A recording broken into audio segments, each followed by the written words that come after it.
Every Breath You Cost Me, a romance novel. Prologue. A man who chooses the wait. There is a kind of love that does not announce itself. It simply stands between you and the thing that would destroy you. It does not ask to be seen. Callum. 6 months before. The office smelled like recycled air and someone else's bad news. Callum Rees had been sitting in the same chair for 11 minutes. He knew because he'd counted the seconds the way he counted everything now, measuring time the way a man on a fixed budget counts money. Carefully, aware that the supply was finite and that he had not been as careful as he should have been. The chair was the ergonomic kind, the sort of chair that cost more than it had any right to, and still managed to feel like punishment. The walls were painted a color someone had probably called warm sand in a catalog, and which was, in reality, the precise shade of institutional surrender. There were framed degrees on the wall behind the desk, a fern in the corner that looked like it was reconsidering its decision to survive.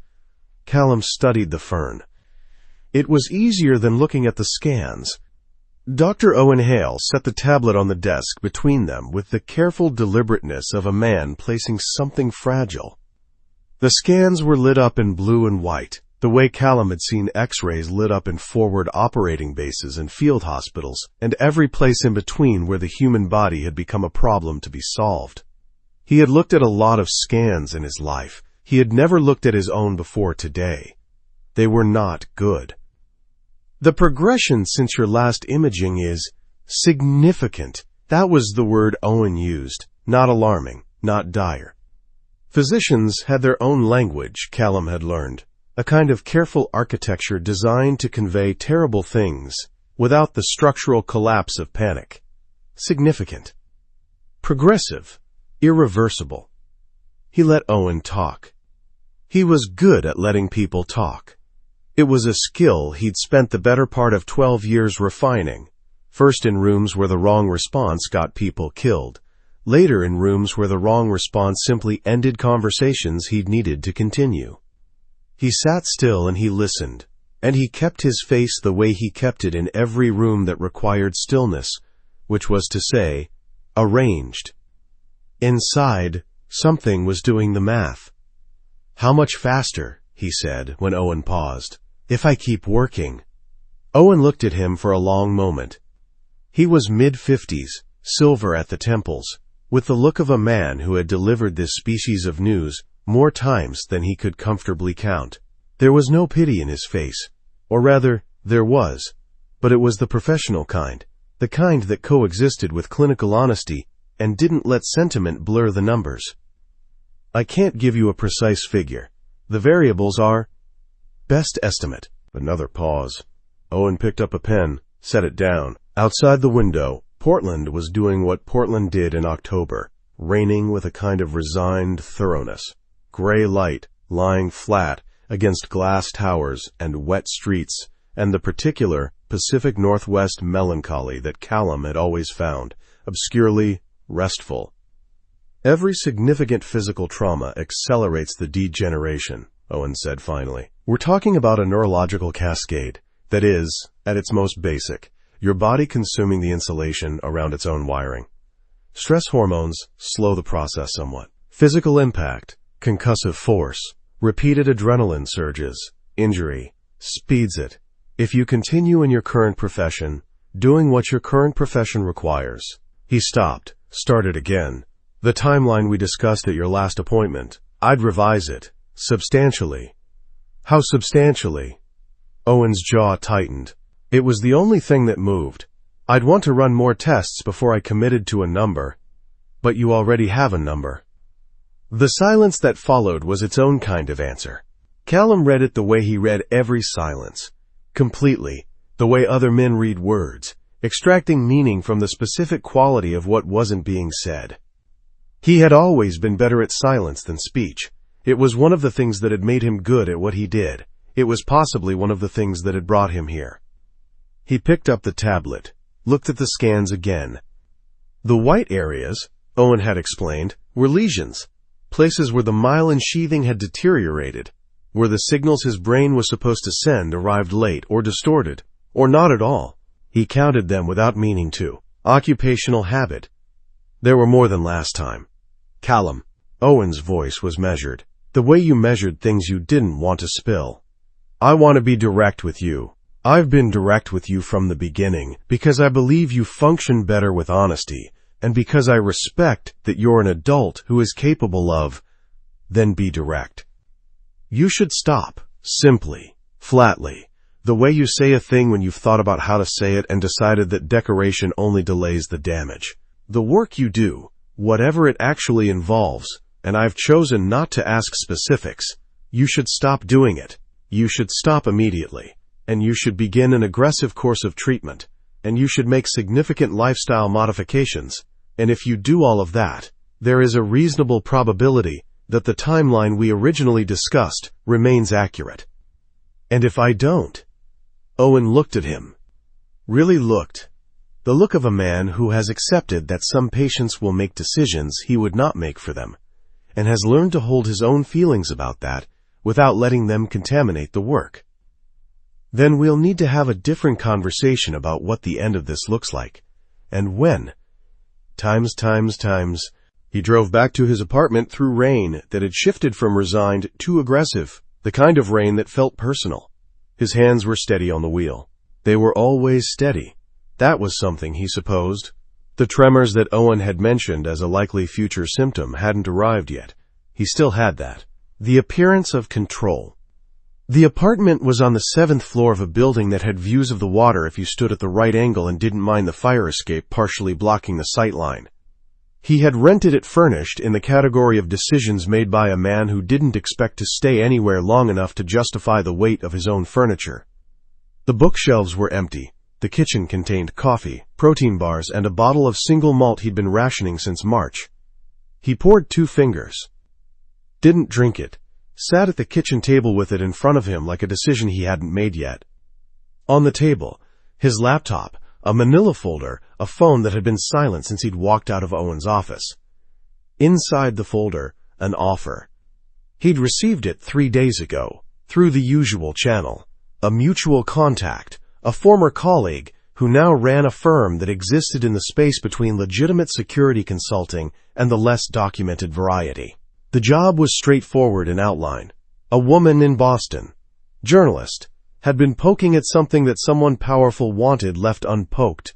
His role would be to watch her, assess her movements, report back to the client. The folder contained her file. He opened it now, for what he told himself was the last time before he made his decision. Serena Vale, 28. Investigative reporter for a mid-sized news outlet that had a reputation for publishing things that made certain categories of people uncomfortable. Graduate of Boston University, journalism. Father, Richard Vale, deceased. Officially suicide 4 years ago. The file flagged this. The flag had no explanation attached.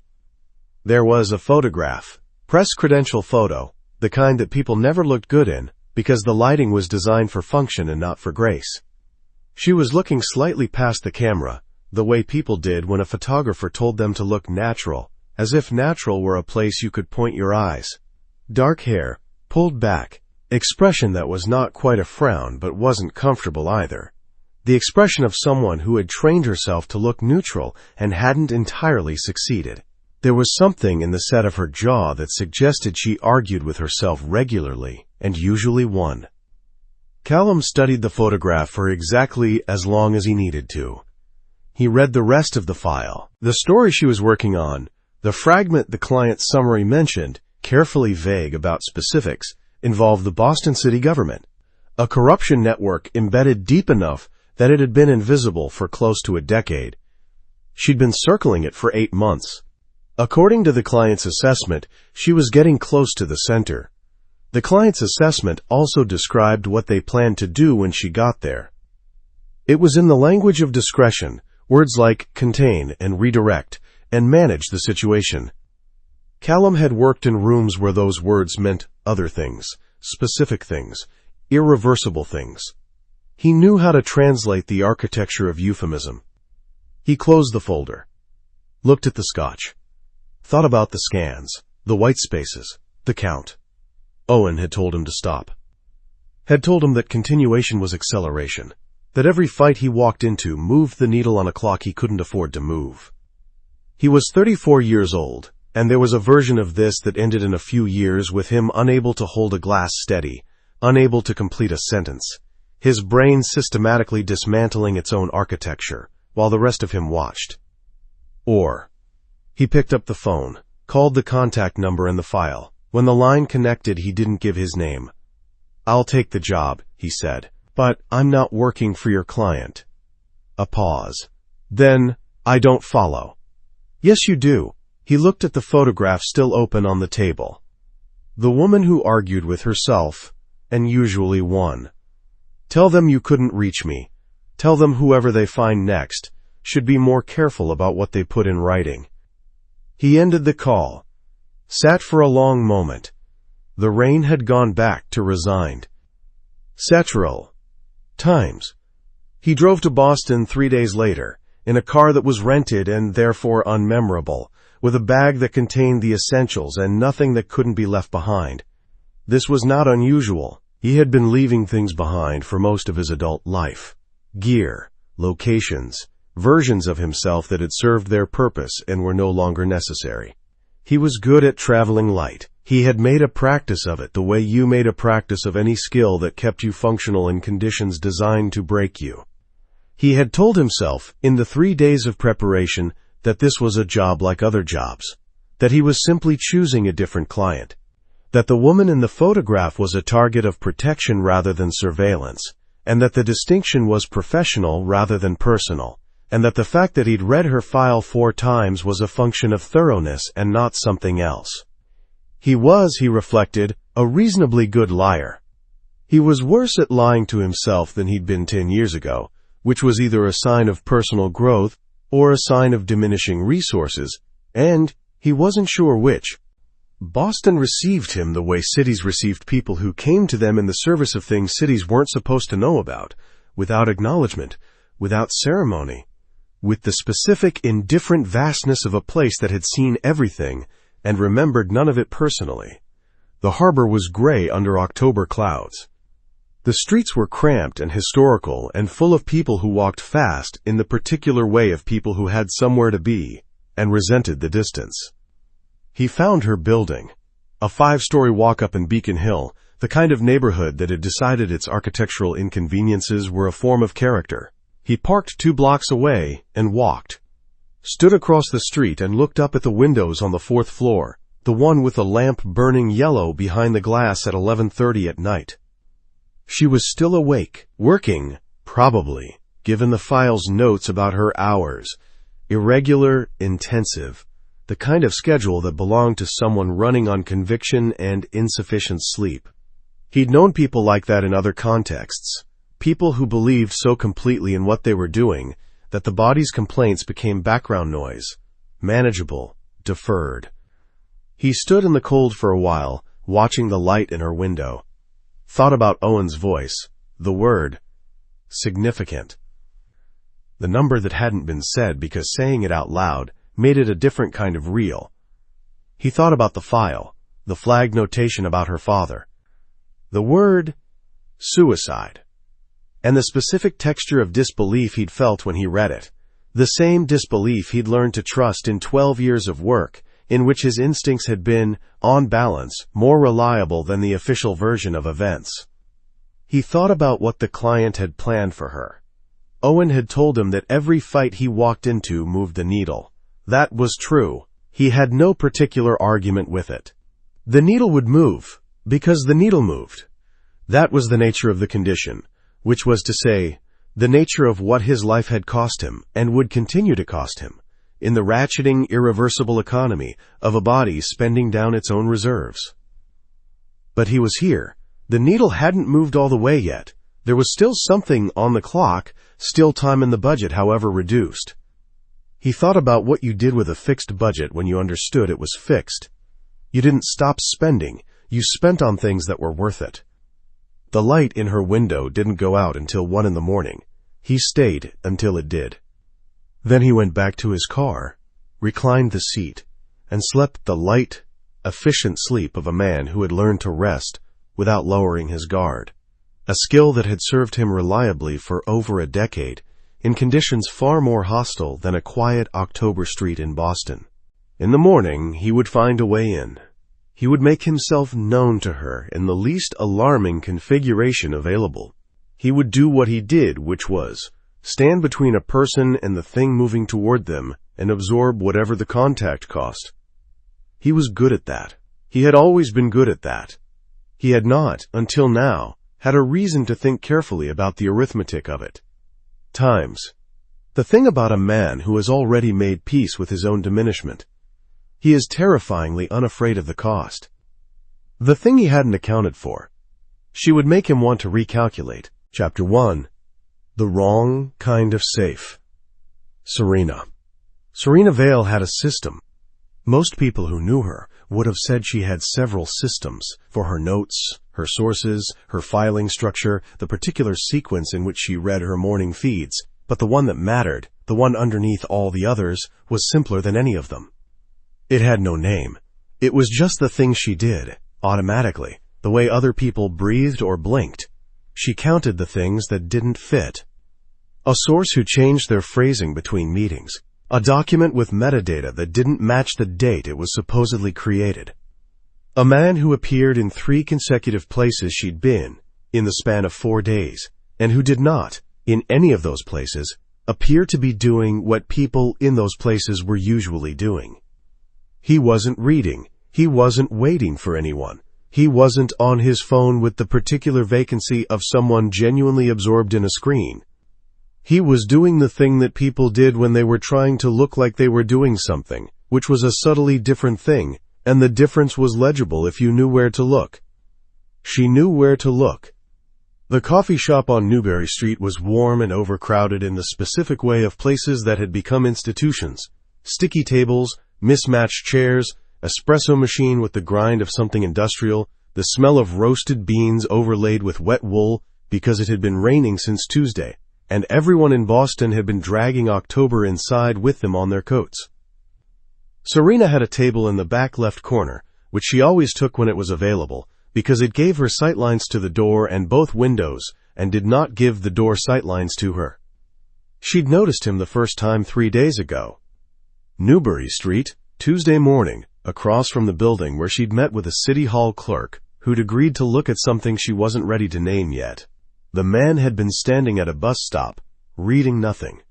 She'd clocked him as a 0, the way you clocked most things that didn't immediately resolve into significance. Filed, background, not yet a pattern.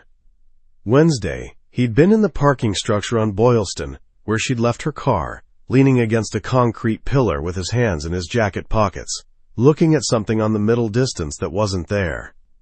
Thursday, today, here. 3 times was a pattern, 3 times was a system telling you something. She took a slow sip of her coffee, kept her eyes on her laptop screen. In her peripheral vision, he was sitting 2 tables away at a right angle to her.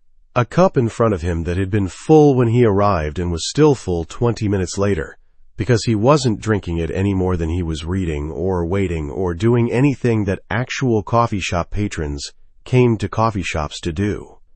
She studied him in the window reflection, tall, sitting down, which meant very tall standing up, the kind of height that rearranged space when it entered a room.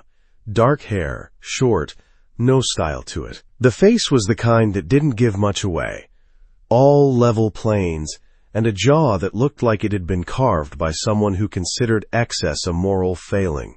He was dressed like someone who wanted to be unmemorable. Dark jacket, gray shirt, nothing with logos or distinctive features. He had the stillness of a person who had trained himself to occupy space without announcing it. Military, probably, or former military. There was something in the economy of his posture. Nothing wasted, everything load-bearing, that she recognized from the veterans she'd interviewed over the years, men and women who had learned to treat their own bodies as instruments and hadn't entirely unlearned it when the context changed. He was watching her, not in the way of someone who found her attractive, not in the way of the ordinary ambient surveillance that women cataloged and dismissed hourly. In the way of a professional. In the way of someone who had been asked to watch. She closed her laptop, put $20 on the table, picked up her bag, walked directly to his table and sat down in the empty chair across from him. Trams pointed to Torres. He looked at her. Not startled. She noted that with a specific kind of irritation. Most people, when someone sat down uninvited across from them, registered some version of surprise. This man's face moved the way still water moved. It absorbed the change and went flat again almost immediately, so quickly that the disruption became debatable. "You've been following me," she said. Not a question, not an accusation, just the fact, placed on the table between them like the evidence it was. "I've been in several of the same places you've been." His voice was low, even. The accent was neutral in the way of someone who'd moved around enough that their origins had been worn smooth. 3 times in 4 days. Boston is a small city. No, it isn't. She set her bag on the table, folded her hands on top of it, and looked at him the way she looked at sources who were about to lie to her. Directly, without aggression, with the patient and absolute certainty that she would still be here when the lie was over. "Who hired you?" Something moved across his face, not discomfort exactly. Something more like recalibration, the expression of a person adjusting to a situation that had developed ahead of schedule. "My name is Callum Race," he said. "I'm a private contractor. I'm not going to tell you who hired me, but I will tell you that my job is to keep you safe." "From what?" "From whatever comes at you next." She stared at him. He held the stare with the ease of a man who had held stares in conditions considerably more demanding than a coffee shop in the Back Bay. "That's not an answer." "No. You're going to need to do better than that if you want me to not call the police." "You won't call the police." He said it without arrogance, as an observation, the way you stated things you'd assessed and found to be probably true, because you don't know yet whether whoever you'd be calling them about has relationships with people inside the department, and you're not going to risk it until you do. The irritation sharpened into something else, something that was almost, against her better judgment, respect. "You've read my file," she said. "Yes." "How comprehensive is it?" He paused. The pause had a quality she couldn't entirely decode. Not evasion, not discomfort, something more like consideration. "Comprehensive enough that I'd suggest you vary your route to work. You've taken the same path 4 mornings out of 5 for the last 3 weeks." She had. She knew she had. It was a bad habit, the creature comfort pull of the familiar that she'd been telling herself she'd break and hadn't. The fact that he knew it, the fact that whoever had put together the file knew it, sent a cold current under her sternum that she identified precisely and did not let reach her face. "You said keep me safe," she said. "What does that mean, operationally?" "It means I stay close, I watch, I intervene if something requires intervention. And if I tell you to leave me alone, then I'll be harder to see." A beat. "But I won't leave you alone." She picked up her bag, stood, looked down at him, which was momentarily satisfying, since in approximately 30 seconds he would stand up, and that advantage would evaporate entirely. "I have a source meeting tonight," she said. "Midnight, Fort Point. I'm going regardless of what you decide to do. You can follow me visibly, or you can follow me the other way. Either way, I'm going." He looked up at her. Something in the set of his jaw acknowledged, without conceding, that this was a test, and that he understood he was being tested. "Fort Point at midnight," he said. "For a story you haven't named yet, about people who don't want to be named." "Yes." "Okay." That was all. Just, okay. No argument, no negotiation, no visible concern. She had expected pushback, had prepared for it, and the absence of it left her standing in a coffee shop, holding her bag with a deflated sensation that was not entirely unlike disappointment. She left without looking back. She already knew he was watching her go. Times. Serena. The thing about working on a story that had started to feel dangerous was that you didn't stop working on it. You worked harder, more carefully, with a specific quality of controlled urgency that her editor Nadia called the hunting look, and which Serena preferred to think of as simply focus. She spent the afternoon at her desk in the apartment, which served as both home and office. The two categories had been gradually occupying each other for the last 6 months, until the distinction was mostly theoretical. The main room held a couch she sometimes slept on when she'd worked past the point of migrating to the bedroom, 2 desks, one for her laptop, one for physical files, a printer, 3 whiteboards covered in her particular architectural shorthand, and the remains of several days of delivery meals in a state of staged collapse near the kitchen. On the largest whiteboard, a map of connections. At the center, Deputy Commissioner Marcus Webb, 16-year veteran of Boston city government. Public integrity record, impeccable. Private intelligence record, the one she was building, slowly, from fragments. Considerably less so. The corruption network she'd been circling for 8 months was sophisticated, layered through shell companies, through city contracts awarded to firms that existed only on paper, through a series of financial arrangements so diffuse that any single thread, examined alone, looked like coincidence or error, or simple bureaucratic noise.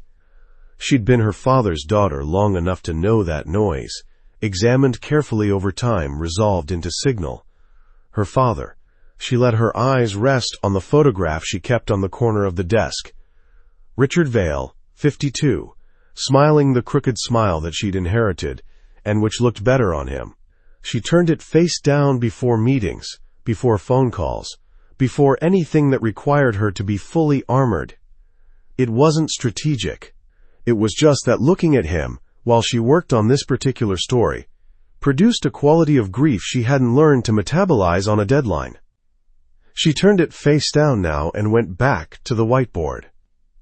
The source tonight was a man she'd spoken to 3 times over the last 6 weeks, always in locations he chose, always at hours that guaranteed minimum witnesses. He worked in the city comptroller's office. He was careful in the way of someone who understood the specific consequences of being incautious, and he was telling her things, slowly, measuredly, never more than he'd decided in advance to tell her, that were building towards something she could feel the shape of even before she could see it completely. Tonight, he'd said, he had documentation, physical copies, things he'd been keeping. She allowed herself, for exactly 1 minute, to feel the particular excitement of a story about to break open, the vertiginous, nauseating, entirely addictive sensation of being on the edge of something true. Then she filed it away and went back to preparing her questions. At 10, she changed into dark clothes and flat shoes, and put her voice recorder, and her phone and a small notebook into her coat pocket. She stood at the window for a moment and looked at the street below, which was quiet and amber-lit and entirely normal-looking, which she had learned meant nothing. She thought about Callum Reese, the untouched coffee, the stillness. She thought about his voice saying, "From whatever comes at you next." She went out. Maevang's Fort Point was quiet, the way Boston got quiet after 11.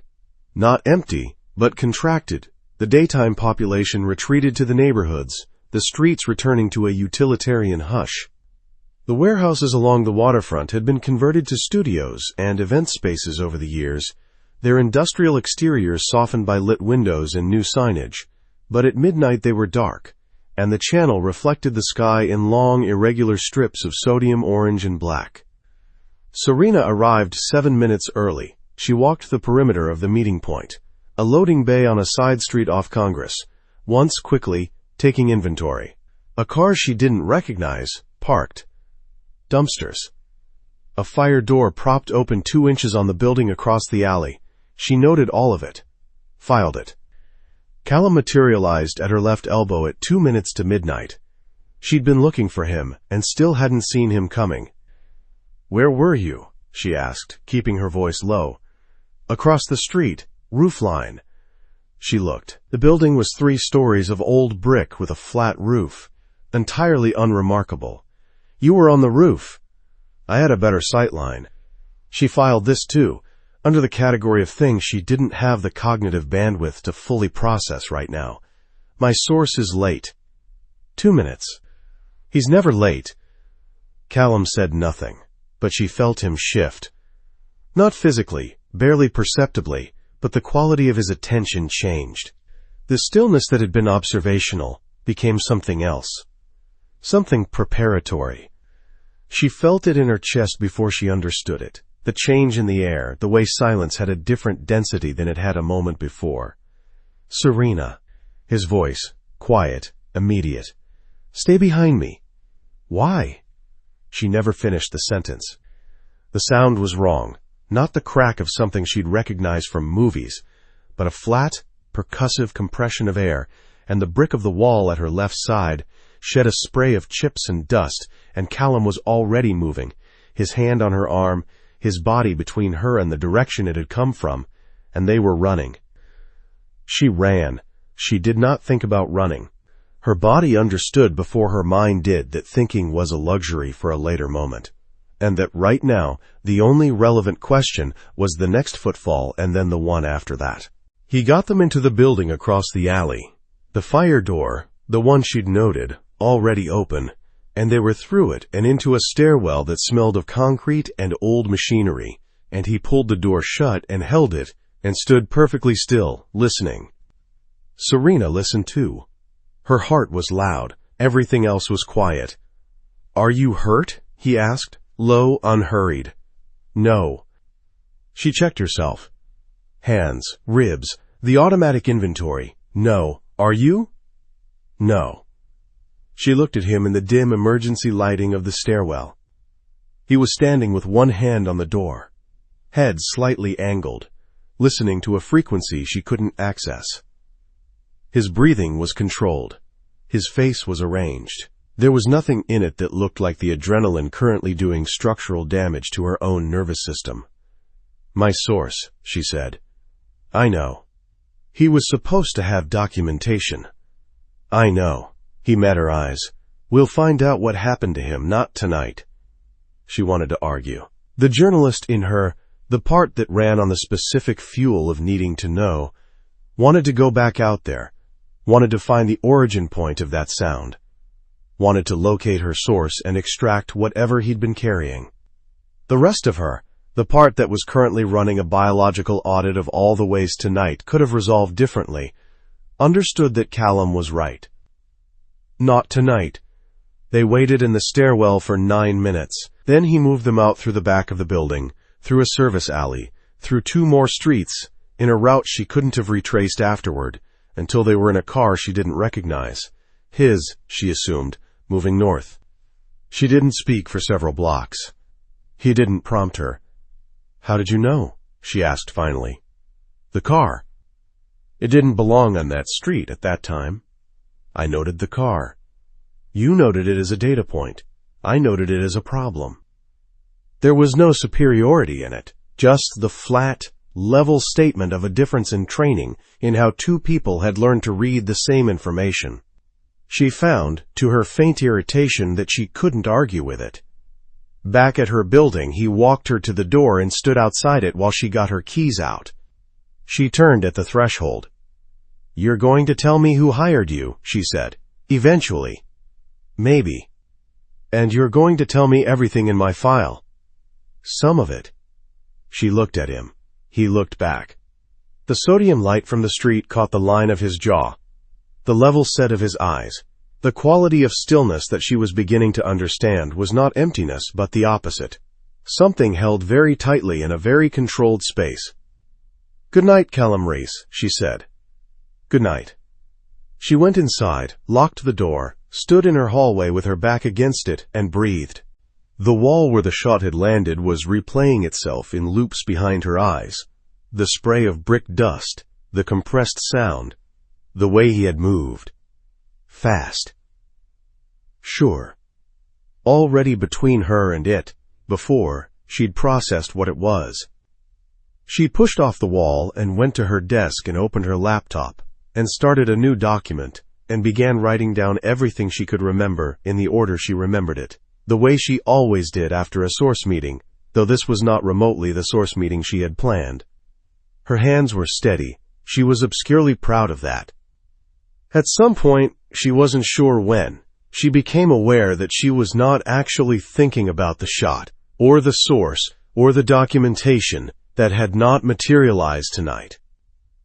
She was thinking about the moment in the stairwell, the dim light, his breathing, measured, and even while hers had been ragged. The way he'd asked if she was hurt before he'd assessed his own situation. She was thinking about the drive back, 8 blocks of silence in which he had pressed his right hand flat against his thigh for a moment, then lifted it, then placed it on the wheel. The movement was controlled, brief, like a man suppressing something he didn't want visible, like a man counting something. She pulled up a new tab and typed his name into the search bar. Then she stopped, set her hands in her lap, thought about his jacket, slung over the back of the passenger seat where he'd left it when he'd dropped her off, about the weight of it when it had shifted as he'd taken the corner too fast. Thought about the prescription bottle she'd seen in the inner pocket when the jacket fell open at the turn, label scraped off, orange plastic catching the passing light for exactly 1 second before the jacket righted itself.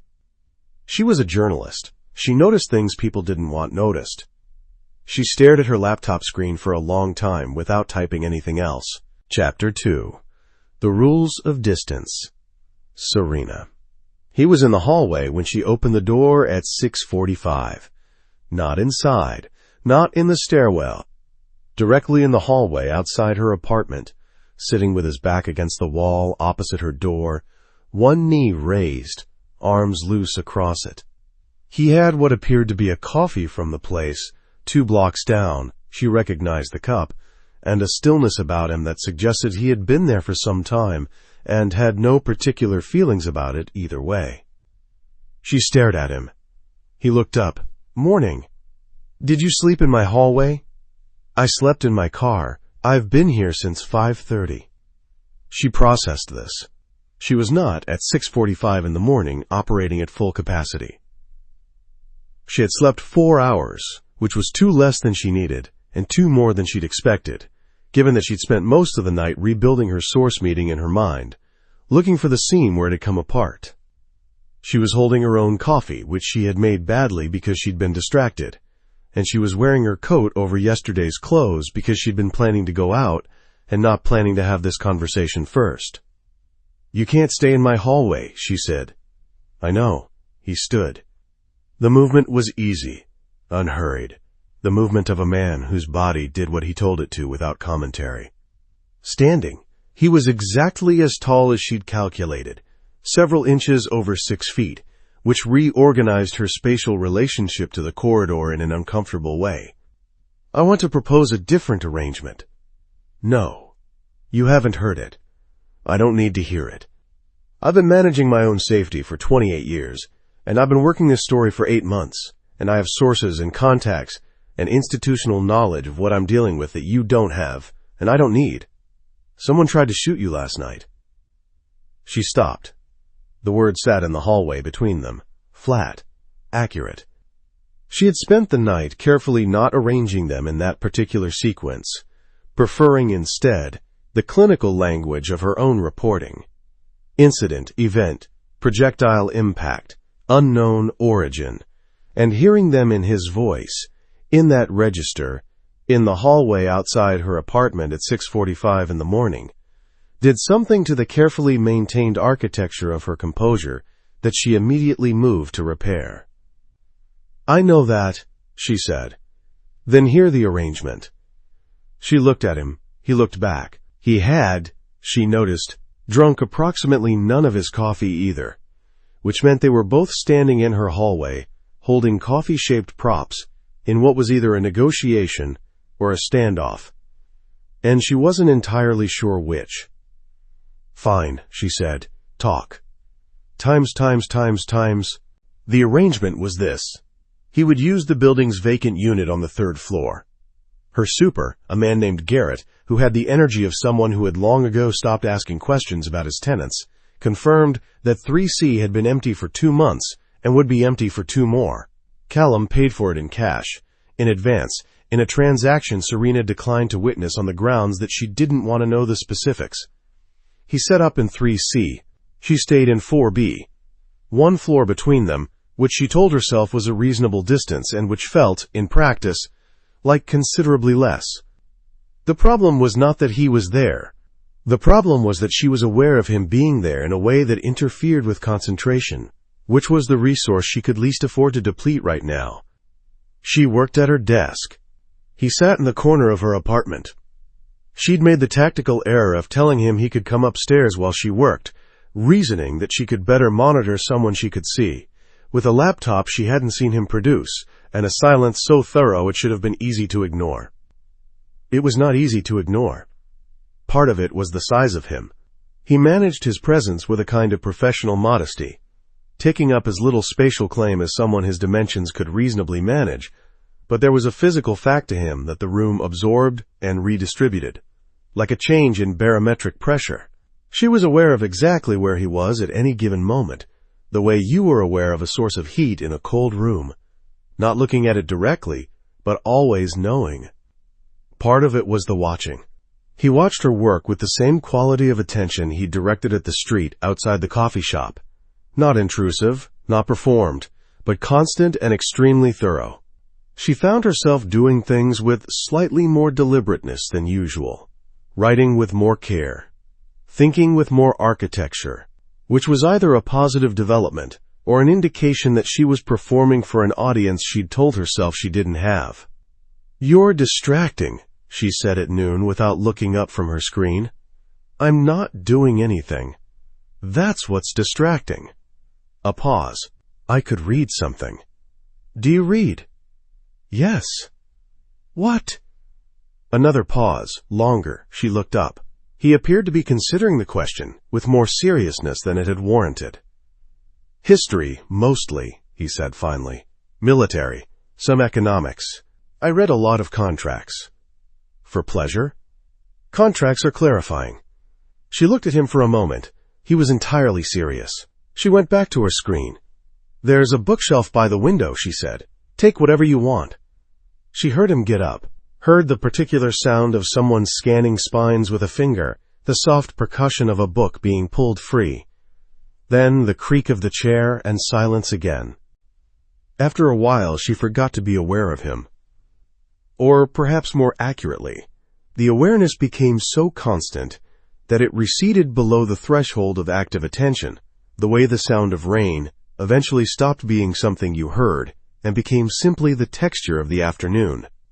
She was not sure this was an improvement. Times. Callum. She worked the way people worked when they had decided that their own physical needs were an administrative inconvenience. He had seen this before, in colleagues, in commanding officers, in people who had converted urgency into a lifestyle and were no longer entirely sure how to downshift. There was a specific quality to it, the forgetting to eat that was not ascetic discipline but genuine absence, the body's signals routed around by a mind operating at too high a frequency to receive them. She had eaten half a piece of toast at 7 and nothing since. It was now past 2. He noted this, filed it. He noted other things. The whiteboards were the most immediately legible. He didn't read them directly. He read them the way you read a room rather than its contents, taking in structure and not detail, respecting the fact that what was on those boards was hers, and not offered, but the architecture of them was visible, the hub-and-spoke arrangement of someone who thought in networks, who understood that the thing you were looking for was almost never at the center of what you could see, but at the intersection of things that shouldn't connect. She thought like an analyst. He found this, unexpectedly, interesting. The apartment itself told a story she probably didn't know she was telling. The books on the shelf, the ones he'd scanned when she gave him permission, then decided against taking, ranged from investigative journalism to developmental psychology to 3 different biographies of prosecutors, which suggested a mind that understood human motivation as a strategic variable rather than an emotional weather pattern. The delivery containers stacked near the kitchen suggested someone who had eliminated the decision overhead of cooking in favor of that cognitive bandwidth going somewhere else. The running shoes by the door were worn to a degree that indicated regular, functional use, not performance. She ran to think. He recognized that. He ran to the same end, or had, before running became a calculation. The photograph on the corner of her desk he had registered on first scan and had not looked at again. He knew what was in it. Her file had included a reference to her father, to the official record of his death, to the flag his own reading had raised, and which he had not yet found a way to raise with her. The photograph was turned face down when she worked. She had done it automatically, without looking, within the first 10 minutes of sitting at the desk. That told him something about the shape of what she was carrying. He watched her work. He read 30 pages of the book he'd selected, a history of the Korean War that had been on her shelf with a cracked spine indicating repeated reading, and then set it down and watched her work some more, because the book was less interesting than the thing happening at the desk across the room, which was a person running at maximum capacity towards something she believed was worth the cost. He had spent 12 years being paid to assess threat environments. He was good at it. He could read a room, a person, a situation, for danger with the same automatic fluency that other people read text. And what he was reading, sitting in the corner of Serena Vale's apartment at 2 in the afternoon, was not the danger in the obvious places. The shot last night, the people who had engineered it, the story that had made her a target. He was reading the danger of proximity, the specific mathematics of being in a closed space with someone who was, without apparent effort or intention, becoming legible to him in ways that targets were not supposed to become legible. He returned to the book. He read the same paragraph 4 times. Times, Serena. She found the problem with her car at 3:30.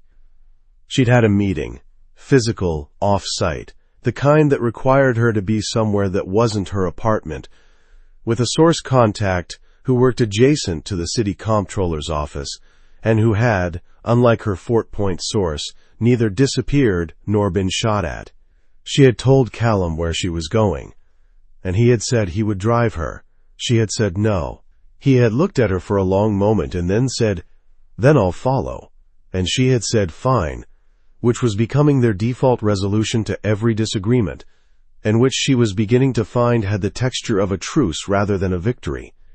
She'd gone to the parking structure on Boylston, the same one from Wednesday. She'd noted this and had been annoyed at herself for the repetition, a habit she'd already been warned about, and she'd been about to get in when Callum appeared at her left shoulder, with the unhurried inevitability of a person who had been there before she arrived and simply waited. "I want to check the car," he said. "It's fine." "Probably. Give me 2 minutes." She gave him the 2 minutes because arguing would have taken longer. She stood at the driver's side door with her keys in her hand and watched him crouch at the front of the car, then move to the rear, then lie flat on the concrete of the parking structure in his jacket and dark trousers, and proceed to examine the underside of her vehicle with a small flashlight he'd produced from somewhere, with the efficiency of a man who carried flashlights the way other men carried pens. She looked around the structure, level 3, mostly empty at this hour, the fluorescent lights doing their best against the specific grimness of concrete and exhaust. 2 other cars, a camera in the northeast corner, red light blinking with the rhythm of something keeping time. "Don't start it," he said from under the car. She had not been about to start it. She stood very still. "Callum." 1 minute. She heard movement. Heard a sound that was not entirely comfortable. The sound of something being worked at, resisted, then released. Then he was out from under the car, standing, and there was a quality to the way he was holding himself that she had not seen before. A kind of controlled compression, the internal equivalent of holding your breath. "Someone cut your brake line," he said, partially, not all the way through. "You'd have had braking function for a few minutes before it failed completely." The parking structure was very quiet. "When?" she said. Her voice came out even. She was mildly proud of that. "Sometime today. The cut is clean. This wasn't rushed." He looked at her. Something moved through his expression and was gone. "You drove here this morning?" "Yes." "From the same garage?" "Yes." "Then it was done while you were in your meeting. Someone knew where you'd parked." Someone knew your schedule well enough to—" He stopped. "How long have you been parking in this structure?" 3 weeks. She heard herself say it and felt, in the same moment, the specific quality of her own anger. Not hot, not explosive, but cold and clarifying, the kind that made her think better. Same level, same spot. I know. He didn't say anything. She was learning, his version of being generous.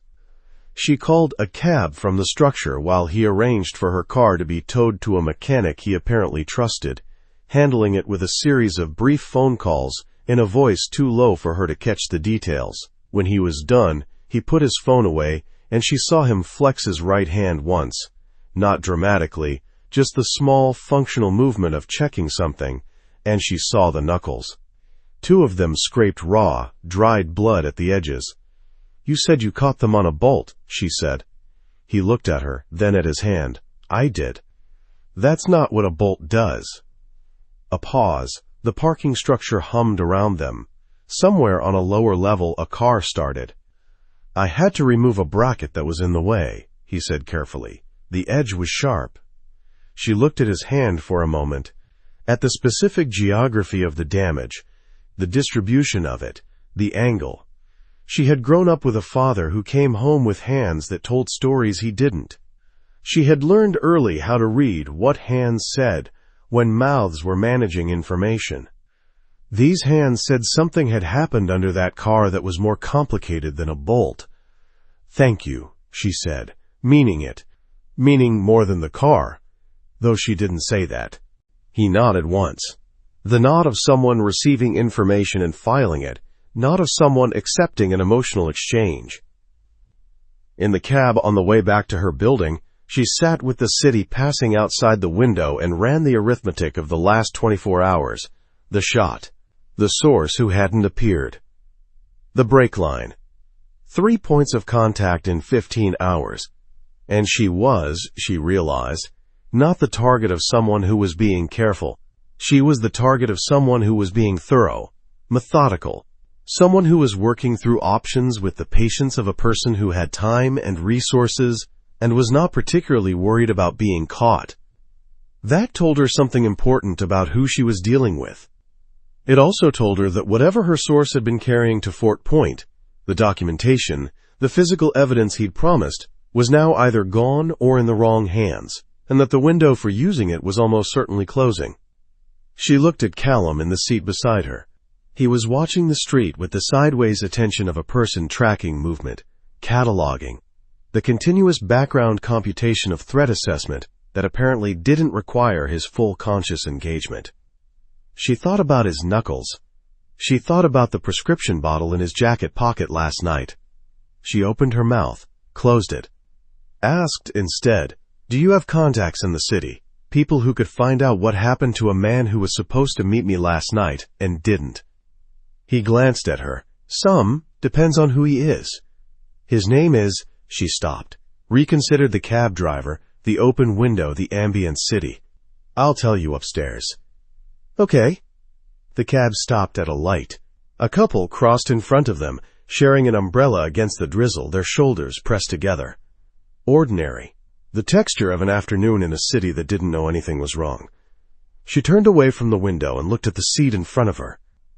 Back at her building, she had her key in the lock before she remembered, turned. He was 2 steps behind her, jacket open, scanning the street before following her in. The automatic survey of someone who had made a practice of walking into rooms last. She watched him do it. She watched him press his right hand, briefly, against the frame of the door as he came through. Just for a second. A small, anchoring gesture there, and then gone. And she thought about what it meant to do that. To check, to count, to measure something you were keeping track of, quietly, in a place no one else could see. She thought about the prescription bottle with the label scratched off. She went inside. She did not ask. Not yet. Chapter 3. What she's looking for. Serena. She had a method for research that her editor Nadia called the archaeology approach, and which Serena had never bothered to rename because it was accurate. You didn't find what you were looking for by going straight at it. You found it by excavating around it, carefully, in layers, preserving the stratigraphy, so that when the thing finally surfaced, you could understand not just what it was, but how it had come to be buried. She started, as she always started, at the perimeter. Marcus Webb had a public record so clean it was almost suspicious in its own right. 16 years in city government, the last 6 as Deputy Commissioner of Public Safety. Commendations. Speaking engagements at civic forums and university panels. A wife, Caroline, who ran a non-profit focused on housing access. 2 sons, both in private school on the North Shore. He attended the right church, appeared at the right charity events, had his photograph taken shaking hands with the right senators, and had managed to remain largely unblemished through 4 mayoral administrations, which was in itself a kind of statistical achievement. Most people who lasted that long had accumulated at least one visible scar. Webb had none, which meant, in Serena's experience, either that he was genuinely without fault, possible, rare, not impossible, or that he had been extremely careful about where the scars were placed. She pulled his financial disclosures going back 12 years. Public record. Available. The kind of document that was technically accessible and practically invisible, because most people found it too tedious to excavate. She found it extremely interesting. She always found financial disclosures interesting in the way a geologist found rock strata interesting. The surface told you very little, but the layering told you everything. Webb's disclosed assets were appropriate for his salary grade. His property holdings matched his disclosed income trajectory. His investment portfolio was conservative, managed through a firm that handled accounts for a dozen other city officials of similar seniority. Nothing anomalous. Nothing that leapt out. She stared at the numbers for a long time. Then she pulled the shell company database she'd been building for the last 3 months.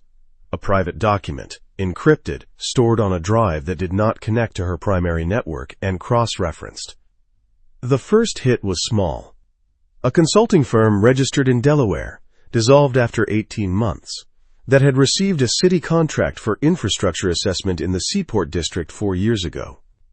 The firm had one listed officer, a name she didn't recognize, but the registered agent address matched a law firm that appeared, 1 layer removed, in 2 other contracts she'd flagged.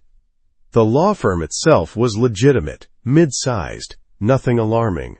But law firms were useful things if you needed distance between your name and a decision. She wrote it down, put a thin red line between the consulting firm and the law firm in the contract. It wasn't evidence. Not yet. It was the kind of thing that looked like coincidence if you only had one of them, and like architecture if you had enough. She was building the architecture. She made herself stop at noon and eat something. Callum had left a container of soup on her counter sometime in the morning, origin unknown, temperature suggesting recent arrival, and she ate it standing at the kitchen window without tasting it, because eating was also not the point right now. Through the window, the courtyard of her building, a maple that had lost most of its leaves, 2 pigeons engaged in a territorial dispute on the fire escape railing. Ordinary. Aggressively ordinary. She found this, for a moment, almost unbearably comforting. Then she washed the container, went back to her desk, and opened the folder she'd been avoiding. Her father's file. Times. Richard Vale had been a city planner for 23 years. Not a political appointment, a technical one. The kind of career civil servant who outlasted administrations because he understood drainage systems and zoning variance procedures and the particular bureaucratic geometry of making things actually get built. He had been good at it in the unglamorous, essential way of people who did necessary work without needing it acknowledged. He had died 4 years ago in the official record. Suicide. He had been found in his car in the parking lot of a park in Dorchester on a Tuesday morning in November, carbon monoxide, a note on the passenger seat that was 3 sentences long and that Serena had memorized in the 48 hours after she'd been allowed to read it and had been trying to unmemorize ever since. She had not believed it for a single day. Not because she was unwilling to believe it. Grief was not the issue. And she had done enough reporting on mental health to know that suicide was not the province of people you would have predicted it of, that the surface of a person was not a reliable indicator of what was happening in the depths. She had gone through the stage of interrogating her own certainty, checking it for the particular distortions that loss could introduce, asking herself whether she was constructing a more bearable narrative. But the certainty had held. It had held because of three things. The first was the note. Her father had been a writer in the private sense. Journals, letters, the long handwritten postcards he'd sent her when she was in college. He wrote in full sentences with subordinate clauses. He revised. He had opinions about word choice that he'd inflicted cheerfully on her since she was 8 years old. The note was 3 sentences, flat and declarative, with the syntax of someone who had learned English as a second language, which her father had not. The second was his car. Her father had a ritual about his car. He drove a 10-year-old Volvo that he'd maintained with a devotion that bordered on affectionate, and he always parked facing the exit of any lot, because he'd read something once about how much time people wasted maneuvering out of parking spaces. He had parked, in that lot, facing the wall. The third was the timing. 3 weeks before he died, he had called her on a Tuesday evening and said, in the middle of a conversation about something else, a restaurant they'd both liked that had closed, "I found something at work that I don't know what to do with. I think I need to tell someone." She had said, "Tell me." He had said, "Not yet. Let me think about it." She had been 24. She had been patient. She had thought there was time. She looked at her whiteboard. At the center, Marcus Webb. At the perimeter, the consulting firms, the contracts, the law firm with the registered agent address that matched too many things. And at the edge of the board, in her smallest handwriting, 2 words she'd put there 3 months ago and not moved. Seaport District. Her father's last project, the one he'd been working on in the months before he died. She'd never been able to get the project files. They were internal city records, not subject to the public disclosure requests she'd filed repeatedly over the course of 2 years. She'd been told, each time, that the files were either archived or unavailable, pending an internal review that seemed to have no projected completion date. An internal review administered by the Office of Public Safety, by Marcus Webb. She sat very still for a moment with this in front of her, the way she always sat when a new line appeared in the architecture, and she was deciding whether it was structural or coincidental. Then she picked up her red pen and drew a line between her father's name and Webb's. It was thin. It was provisional. It was the most significant thing on the board. Times. She found him in the kitchen. He was making coffee with the focused efficiency of a man who had decided that if he was going to be in someone else's space, he was going to be useful in it, and who had located the coffee and the filters and the correct ratio without asking and without apparent difficulty. He looked up when she came in. She said, "Who hired you?" Not for the first time, but differently this time, without the adversarial quality of the first asking, without the journalistic framing of information she was trying to extract. Just the question, direct, as between 2 people who had been in a stairwell together listening for sounds that didn't come, who had been in a parking structure together with the smell of cut brake fluid in the air. He looked at her for a long moment, set down the coffee. A firm called Harlan Group, private security and consulting. They were contracted through a third party, a law firm that acts as an intermediary for clients who want distance from their instructions. She kept her face still. Who is the client? The file I received didn't name one. The instructions came through the law firm. He paused. But the specific nature of the instructions and the category of information they had about you suggested a client with access to city infrastructure, someone with organizational reach and a reason to want your movements documented. And when you say the instructions suggested a client like that, they wanted your schedule, your sources, the names of anyone you'd met with in the last 6 months. His voice was even. And they wanted, in the language the brief used, an assessment of how much of a problem you were likely to become, and what options existed for limiting that problem. The kitchen was quiet. The coffee maker produced a soft domestic sound that was surreal against the content of the conversation. "They wanted you to find out how dangerous I was," she said, "and then tell them what it would take to stop me." "Yes." "And you were 3 weeks in when you—" She stopped, started again. "You said you went dark, switched sides. Why?" He was quiet for a moment. The specific quality of his quiet, she had begun to understand, was not evasion. It was the behavior of a person choosing words with the care of someone who had learned that imprecision was its own kind of damage. "Because I read your file," he said, "and I understood what they were going to do." "That's not a complete answer." "No, Callum. Because your father's death was in the file." He said it quietly, without inflection, the way you said things that were heavy and didn't need additional weight. Flagged. Not explained. Just noted. And the way it was noted told me that whoever assembled that file knew something about it that wasn't in the public record. And because— He stopped again. "Because?" He met her eyes. "Because I've worked for people like this before. I know what limit the problem means when the problem is a person. And I wasn't going to be part of it." She held his gaze. He held hers with the steady, uncomplicated directness of a man who was telling the truth, and knew it, and didn't need it decorated. She wanted to ask about the prescription bottle. She wanted to ask about his hand, his knuckles, the way he pressed his palm against surfaces sometimes when he thought she wasn't watching, as though testing for something. She wanted to ask what he was counting. She asked instead, "Do you have any way of finding out who the actual client is, not the law firm? The person at the end of the chain?" "I have some. I've been working it." He poured 2 cups of coffee, set one at her end of the counter, without asking whether she wanted it. "But I think you're already close." She looked at the whiteboard visible through the kitchen doorway, at the thin red line between Webb and her father's name. "Yes," she said, "I think I am." She picked up the coffee. It was made exactly the way she made it, which meant he had been paying closer attention to her mornings than she'd registered. She didn't mention this. She filed it.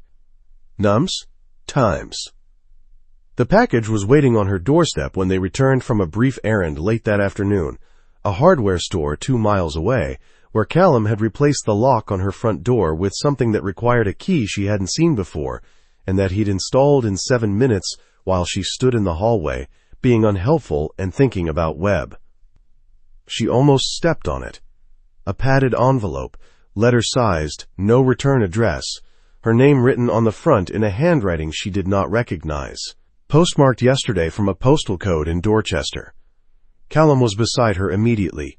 "Don't." "I know." She didn't touch it.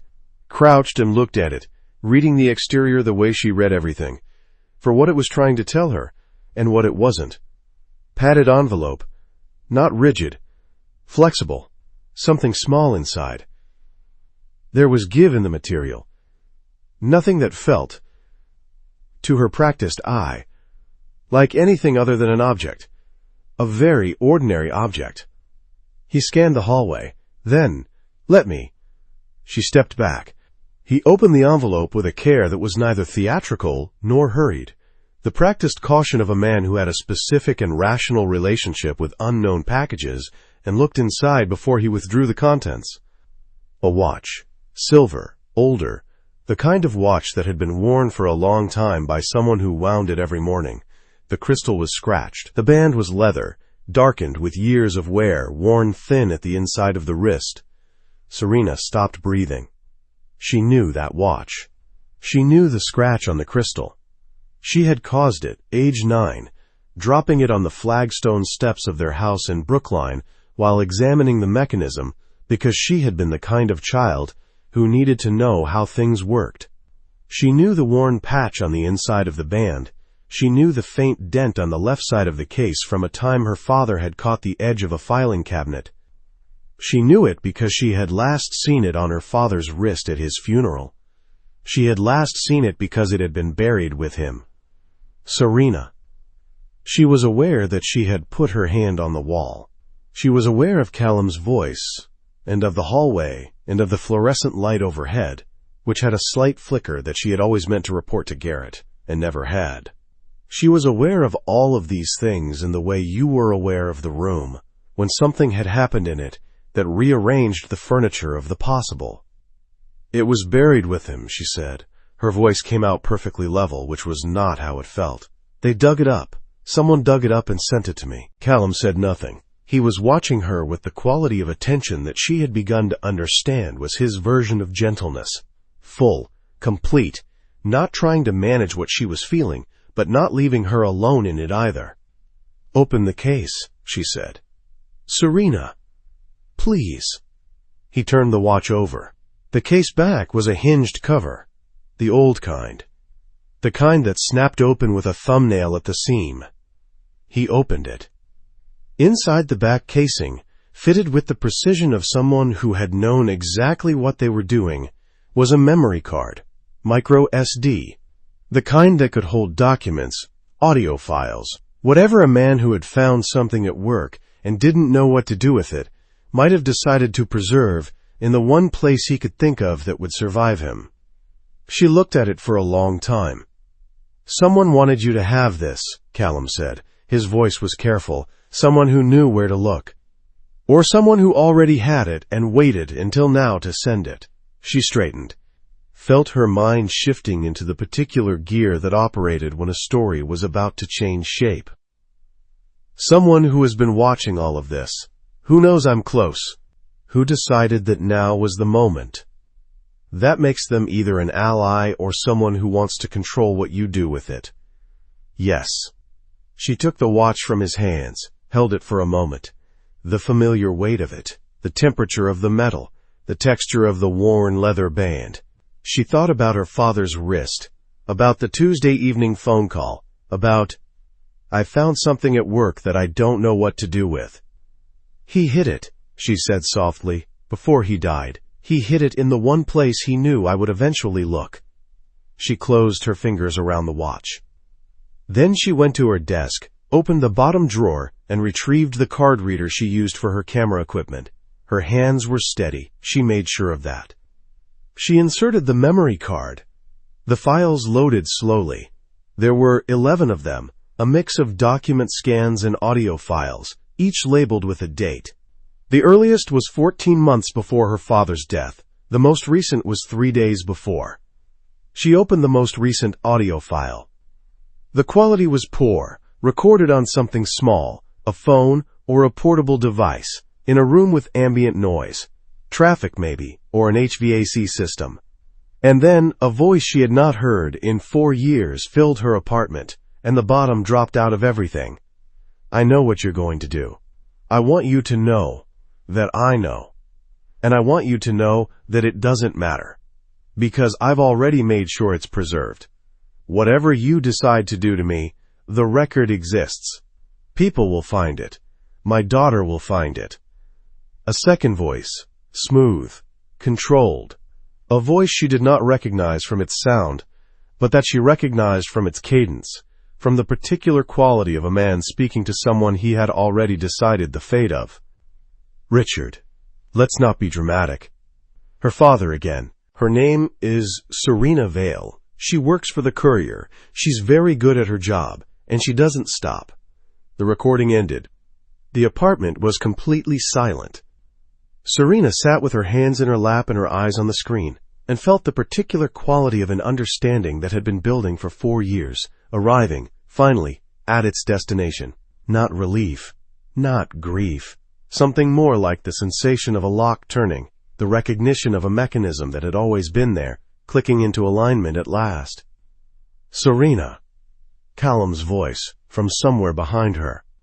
She realized he had moved, was closer, close enough that she could feel the presence of him, that specific warmth, the low barometric pressure of his stillness.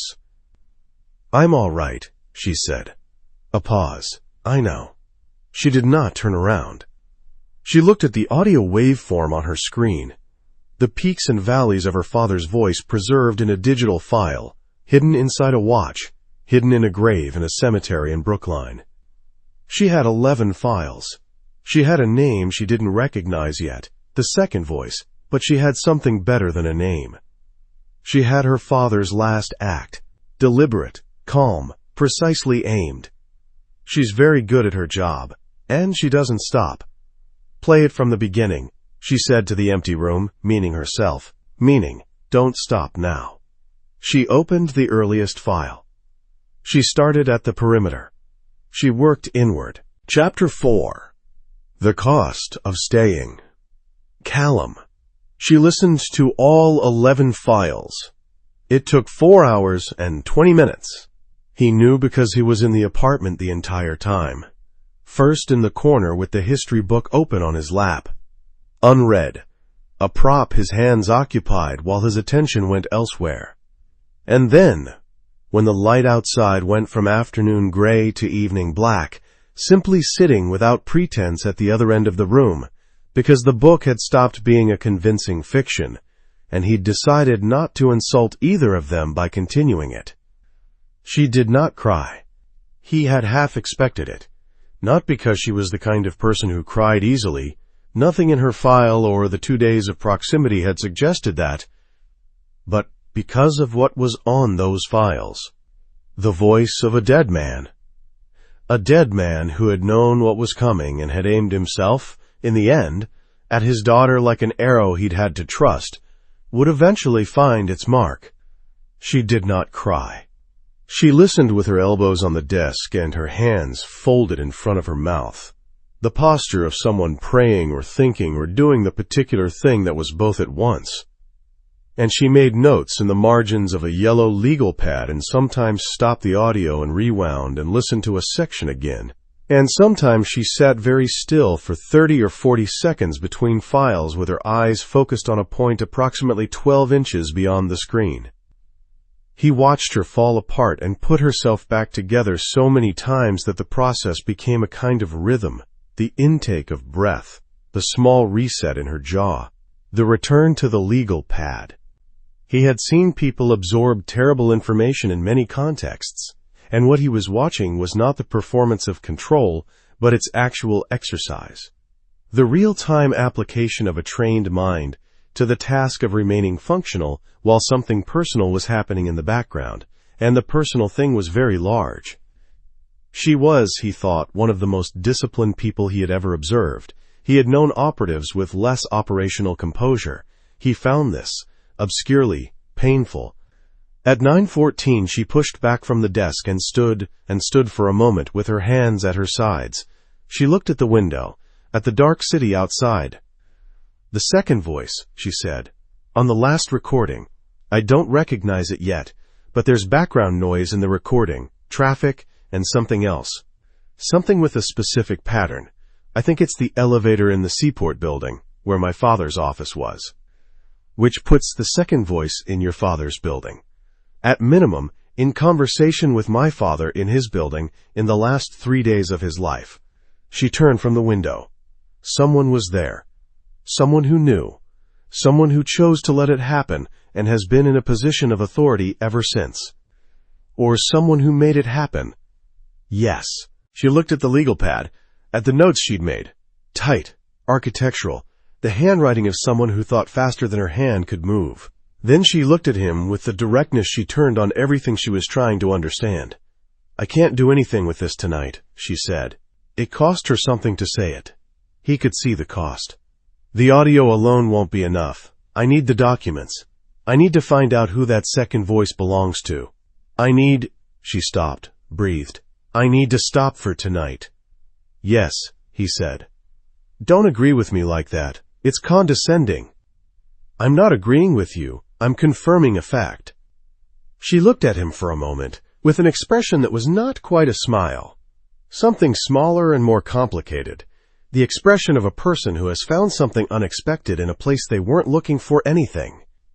Stay, she said, for a while. Not. She made a small gesture that indicated the professional perimeter, the arrangement, the structure they had built around the fact of him being here. Just stay. He stayed. Times Callum. They sat on opposite ends of her couch. The lamp in the corner was on, low. the kind of light that softened edges rather than illuminating them. Outside, Boston had finally committed to rain. The real October kind, not the tentative drizzle of the last few days, but something sustained and deliberate, the sound of it against the windows, a steady middle register beneath the city's other frequencies. She had brought a blanket from somewhere and pulled it over her knees. She was still in the clothes she'd been wearing all day. Dark trousers, gray shirt, the sleeves pushed up because she always pushed them up when she was working, which was always. She had taken her hair down at some point in the last hour. It fell to her shoulders now, and she kept pushing it back from her face with a gesture that was automatic and unconscious. The gesture of someone who had been doing it for years and had never gotten around to cutting it shorter or learning to leave it alone. He sat at his end of the couch with his jacket off, which was unusual. He was not in the habit of removing his jacket in shared spaces. It was a layer of functional cover, pockets serving as a kind of external infrastructure, and its absence made him feel marginally less organized, which he found he minded less than he would have predicted. She had a cup of tea she wasn't drinking. He had water. They did not talk for a long time. This was, in his experience, rare. Most people could not tolerate sustained silence with another person. It created a pressure they felt compelled to fill, and the filling was usually worse than the silence would have been.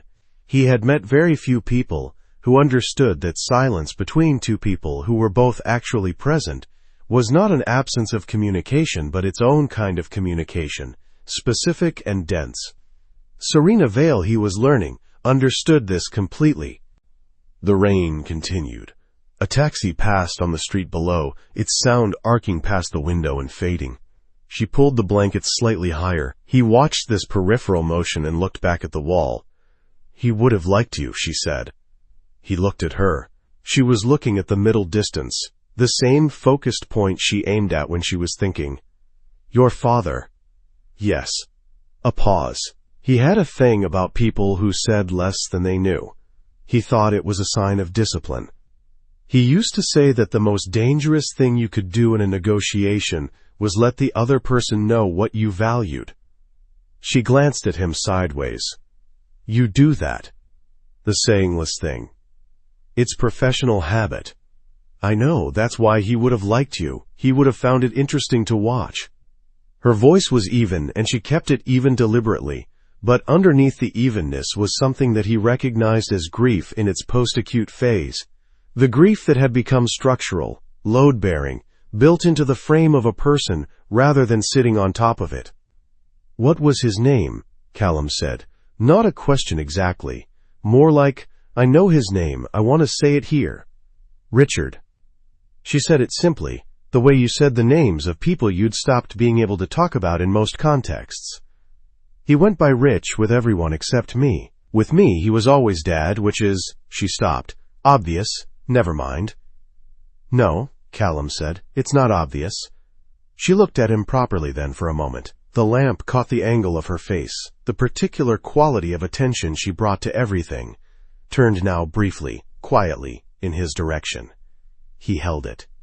He had become, over the last 2 days, experienced at holding her gaze, without letting what was behind it reach anything visible in his own face, which required a different kind of effort than he was accustomed to. "Tell me something," she said, "something that isn't tactical." He considered this. It was not a category he entered easily or often. "I had a dog," he said finally, "when I was deployed. Not mine officially. A stray that started following our unit around a forward operating base in Kandahar. We weren't supposed to have it. Everyone had a different name for it." "What did you call it?" "Contract." She made a sound that was almost a laugh. "Of course you did. It followed me home. I arranged for it to fly back when the rotation ended. It lived with my sister in Portland for 3 years. "Lived," she said, catching the past tense the way she caught everything. Instantly, precisely. "Died last spring. Old age. I'm sorry." She was a good dog. He said it plainly, the way he said things that were true and didn't need embellishment. The rain shifted against the windows. A gust, then settling again. She had turned back toward the middle distance, but the quality of the room had changed slightly. The way a room changed when two people in it had exchanged something small and real. He became aware at some point, he couldn't pinpoint exactly, that she had fallen asleep. It happened gradually, the way it happened in people who had been running on insufficient sleep for long enough that their body eventually took the decision away from them. Her head inclined toward her left shoulder, then, in a slow drift that he watched without moving, toward his. Her shoulder contacted his and she didn't wake, just settled. A small adjustment, her breathing changing into the slower register of genuine sleep. He sat very still. The blanket had slipped off her knees. He considered this for a moment, then reached across himself with his left hand and pulled it back up without disturbing her. The movement required him to shift slightly, and she shifted too, marginally, a small unconscious accommodation, and then was still. He could feel the warmth of her through his shirt sleeve, the slight weight of her head. He had sat in worse positions in considerably less comfortable circumstances for far longer, and his body had no complaints. His body was, in this particular configuration, cooperating with him without any of the usual tacks. His right hand, resting on his thigh, was not. The tremor was slight. He had become expert at reading its gradations, the way a person became expert at reading the early warning signals of a weather system they lived inside of. A fine motor tremor, involuntary, lasting approximately 4 seconds before it subsided. He pressed his hand flat against his thigh and held it there until it stopped. He did not look at it. Looking at it gave it a quality of reality he found unproductive. He looked at the window instead, at the rain against the glass, blurring the city lights into soft, indeterminate color. He thought about the files, about Richard Vale's voice, which he had heard through the wall while she played the recordings. Not clearly enough to make out words, just the tone, the cadence. A man who had known what was coming and had chosen to spend his remaining time building something that might survive him. He thought about the things that survived people, what you could leave behind that held its shape. Serena shifted slightly in her sleep. Her hand, resting on the blanket, was 3 inches from his thigh. He thought, the calculation is simple. You have a fixed amount of time. You spend it on what matters. He thought, the complication is that what matters has a face now and is asleep against your shoulder, and this is not a variable that was in the original equation. He did not move. He stayed exactly where he was. Times. Callum. She woke at some point past midnight, with the small, disoriented quality of someone who had not intended to sleep and was recalibrating her position in time. He felt the change in her breathing before she lifted her head, the shift from slow to slightly faster, the return of consciousness. She sat up, looked at the window, at the room. You should sleep, he said. I did sleep, more than 40 minutes. She looked at him sideways. Something in her expression acknowledged the 40 minutes with a quality that was not quite embarrassment and not quite gratitude. Something between them, specific to this, that he didn't have a better word for. I'm going to go over the files again, she said. In the morning. Callum. The files will be there in the morning. You'll read them better after actual sleep. He stood. Go to bed. I'll be outside. She looked at him for a moment. Then she stood too, pulling the blanket off the couch and folding it with the automatic tidiness of someone whose hands needed something to do. She set it on the arm of the couch. Good night, she said. Good night. She went to her bedroom, the door closed quietly.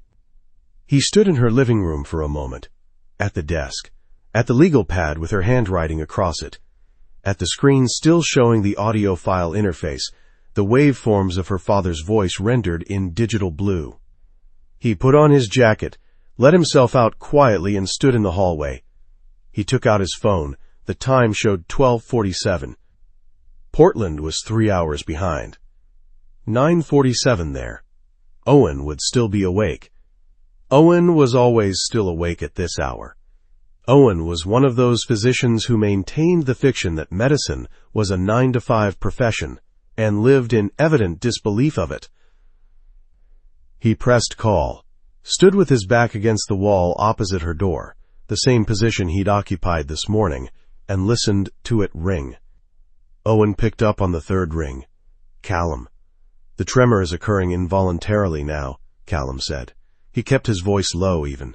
Right hand, fine motor. 4 to 7 seconds, then stops. 3 episodes today. A pause. The kind of pause that arranged itself differently from ordinary pauses. He could hear Owen sitting up. The particular quality of a man engaging with information that required his full attention. How many times this week? This is the first week it's been daily. Another pause. Longer. Callum, this is... How bad? Owen's silence had a specific texture. He had learned to read Owen's silences the way he read other things. Completely, extracting their meaning from the quality of what wasn't said. This silence had the texture of a man choosing between the truth and the hope that honesty might not be necessary yet, and choosing the truth because he always chose the truth. Because both of them had agreed from the beginning that was what these conversations required. Daily involuntary tremor represents a measurable progression from your last assessment, Owen said finally. It tells me that the episodes we discussed as likely future symptoms are arriving ahead of the timeline we'd projected, which means the current, whatever it is you're doing, is accelerating it. How much? I'd need imaging to give you a number. But Callum. Owen's voice shifted.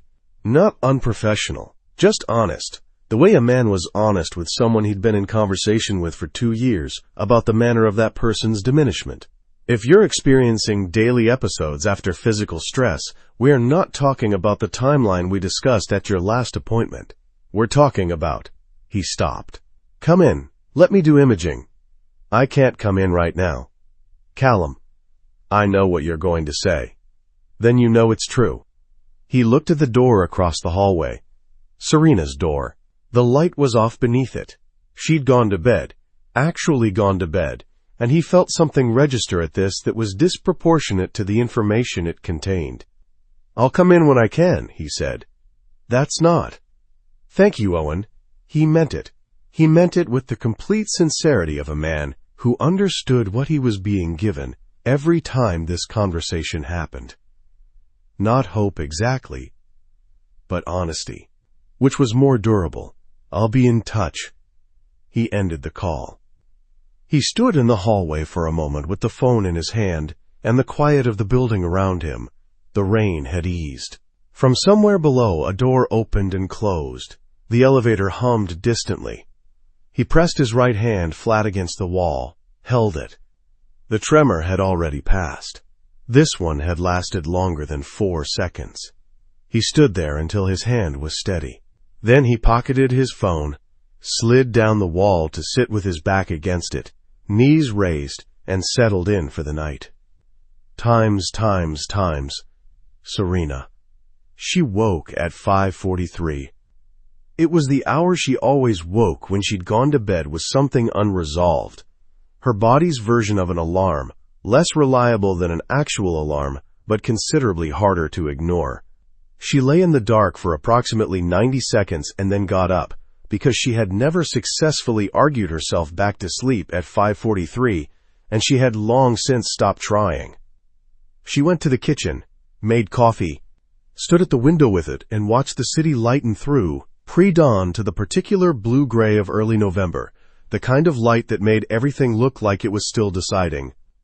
She thought about the audio files, about the second voice, about the elevator sound she was almost certain she recognized from 3 years of visiting her father's office, the specific mechanical signature of it, a hesitation before the doors closed that the building's maintenance log would probably confirm had been an ongoing maintenance issue. She thought about Callum's face in the lamp-lit living room, the particular quality of his stillness when she'd said her father's name, the dog called Contract. She was not, she told herself, thinking about the warmth of his shoulder or the way the room had felt with him in it, or the 40 minutes she had not intended to spend asleep against someone she had met 4 days ago. She was a journalist. She thought about evidence. She went to check on him. He was not in the hallway, which meant he had gone downstairs at some point. 3C, or his car, the same orbits he maintained, always within the radius he'd decided was required. She stood at the threshold of her apartment for a moment, and then, because she was trying to think about evidence, went back inside. His jacket was on the arm of the couch. She stopped. He had left it. She didn't know whether deliberately or in the category of things you forgot when you moved quietly in the dark in someone else's apartment. It was the same jacket, the one with the inner pocket, the one she had not stopped thinking about since the parking structure on Boylston. She stood with her coffee in both hands and looked at the jacket for a long moment. She was not going to go through his jacket. She was an investigative journalist with a functioning ethical framework and a strong opinion about the privacy of people who had not consented to be investigated, and she was not going to go through his jacket because he had not consented, and because it was wrong, and because whatever was in his pocket was his. His phone buzzed on the couch cushion. She looked at it. It was face up. The screen lit with the notification, and she was close enough that she read it before she had made any decision about reading it, which was not the same as choosing to read it, but was also not entirely not choosing. The name on the notification, Drive O Hale. The preview text, bright and complete on the lit screen. Callum, this last episode suggests we're looking at months, not the timeline we discussed. You need to stop. I mean it this time. Call me. She read it. She read it again. The screen went dark. She stood in her living room, with her coffee going cold in both hands, and the specific quality of understanding that arrived when a pattern you'd been observing without naming suddenly named itself. The prescription bottle with the scratched-off label. His hand pressed against surfaces. The counting she'd seen in him without being able to identify what he was counting. The way he'd stood in the stairwell at Fort Point after they'd run, eyes closed, just for a second, his hand against the wall. Not checking for threats. Taking stock. She sat down on the couch very slowly. Months, not the timeline we discussed. She sat with this. She sat with the specific weight of it, the shape of it, the way it reorganized everything she had observed in the last 4 days into a new and terrible architecture.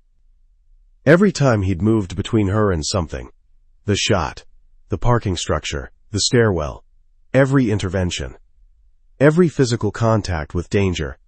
She thought about the neurology of degenerative conditions. She had done reporting 3 years ago on traumatic brain injury in veterans. She knew the landscape, the vocabulary, the specific cruelty of conditions that accelerated under stress, under impact, under the sustained adrenaline of environments exactly like the one he had been inhabiting every day since he'd decided to stand between her and whatever was coming for her. She understood, with a clarity that felt like cold water, what the word accelerating meant in that context. She understood what he had been doing, what he had been choosing, every single time. She put her coffee down on the table very carefully, because her hands had developed a quality she did not like, and she was not going to let them shake. Not now. Not in her own living room at 5:43 in the morning, with his phone on the cushion beside her displaying a message she had not meant to read and could not unread. She heard the apartment door open. She heard him come in. She did not move. She did not look up when his footsteps stopped.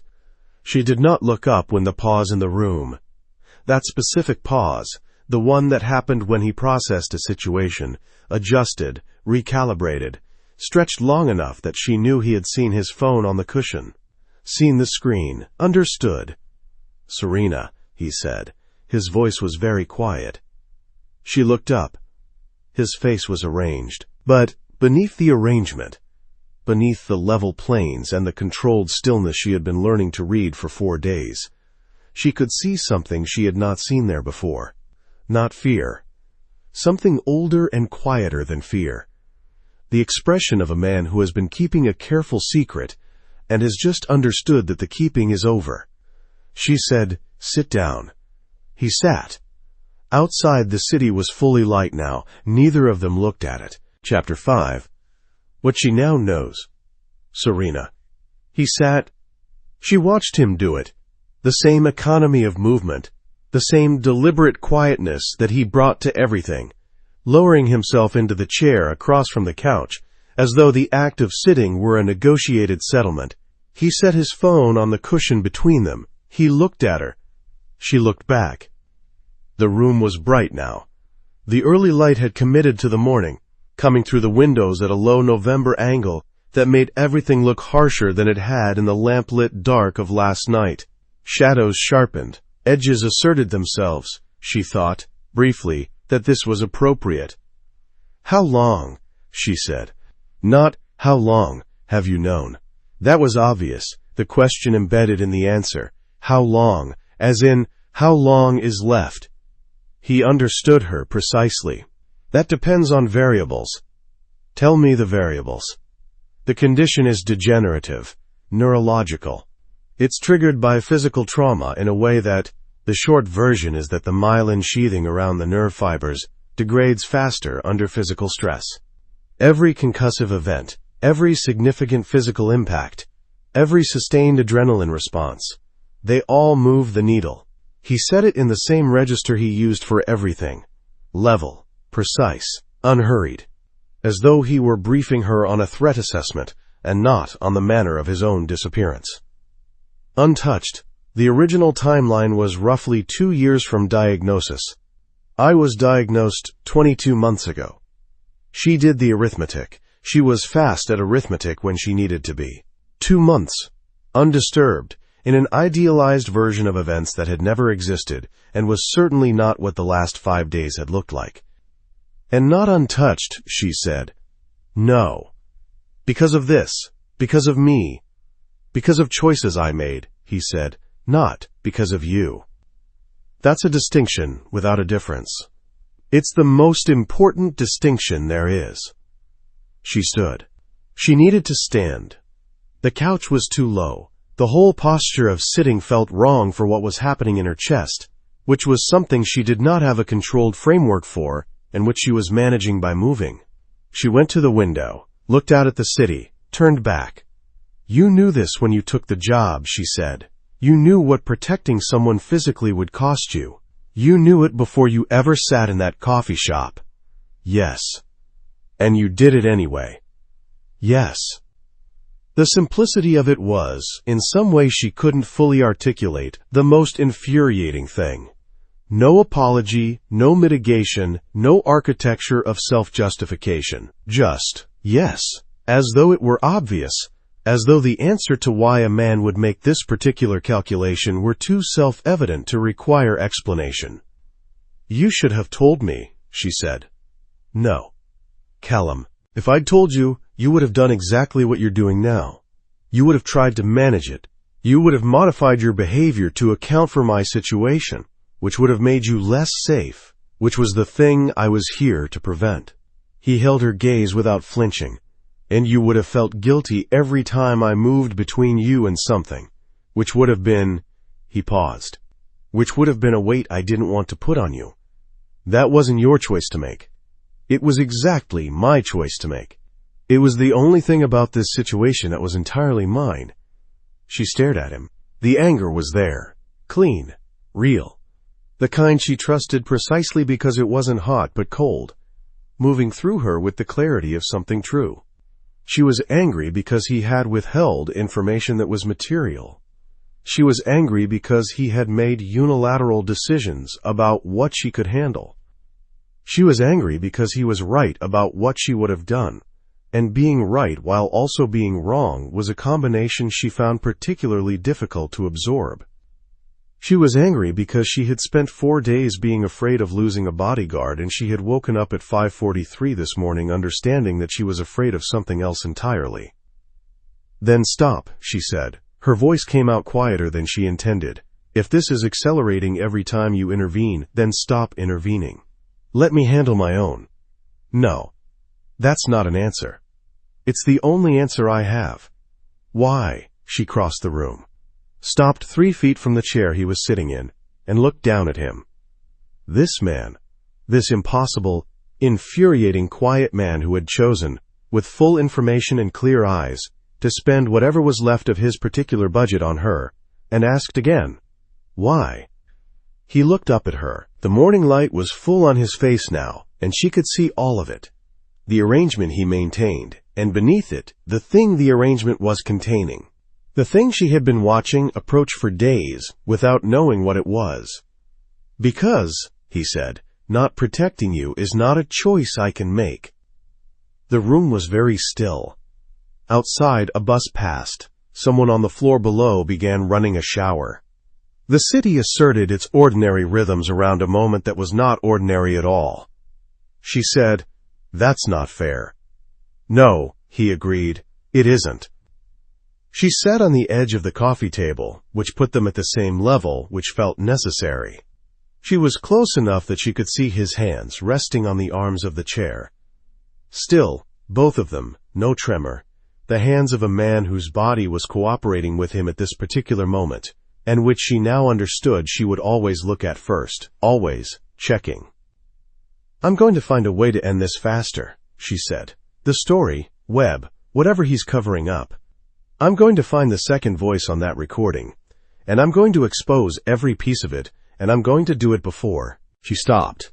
The sentence had an ending she did not want to say. "Before," he said quietly, not finishing it either, acknowledging that it was there. "Yes."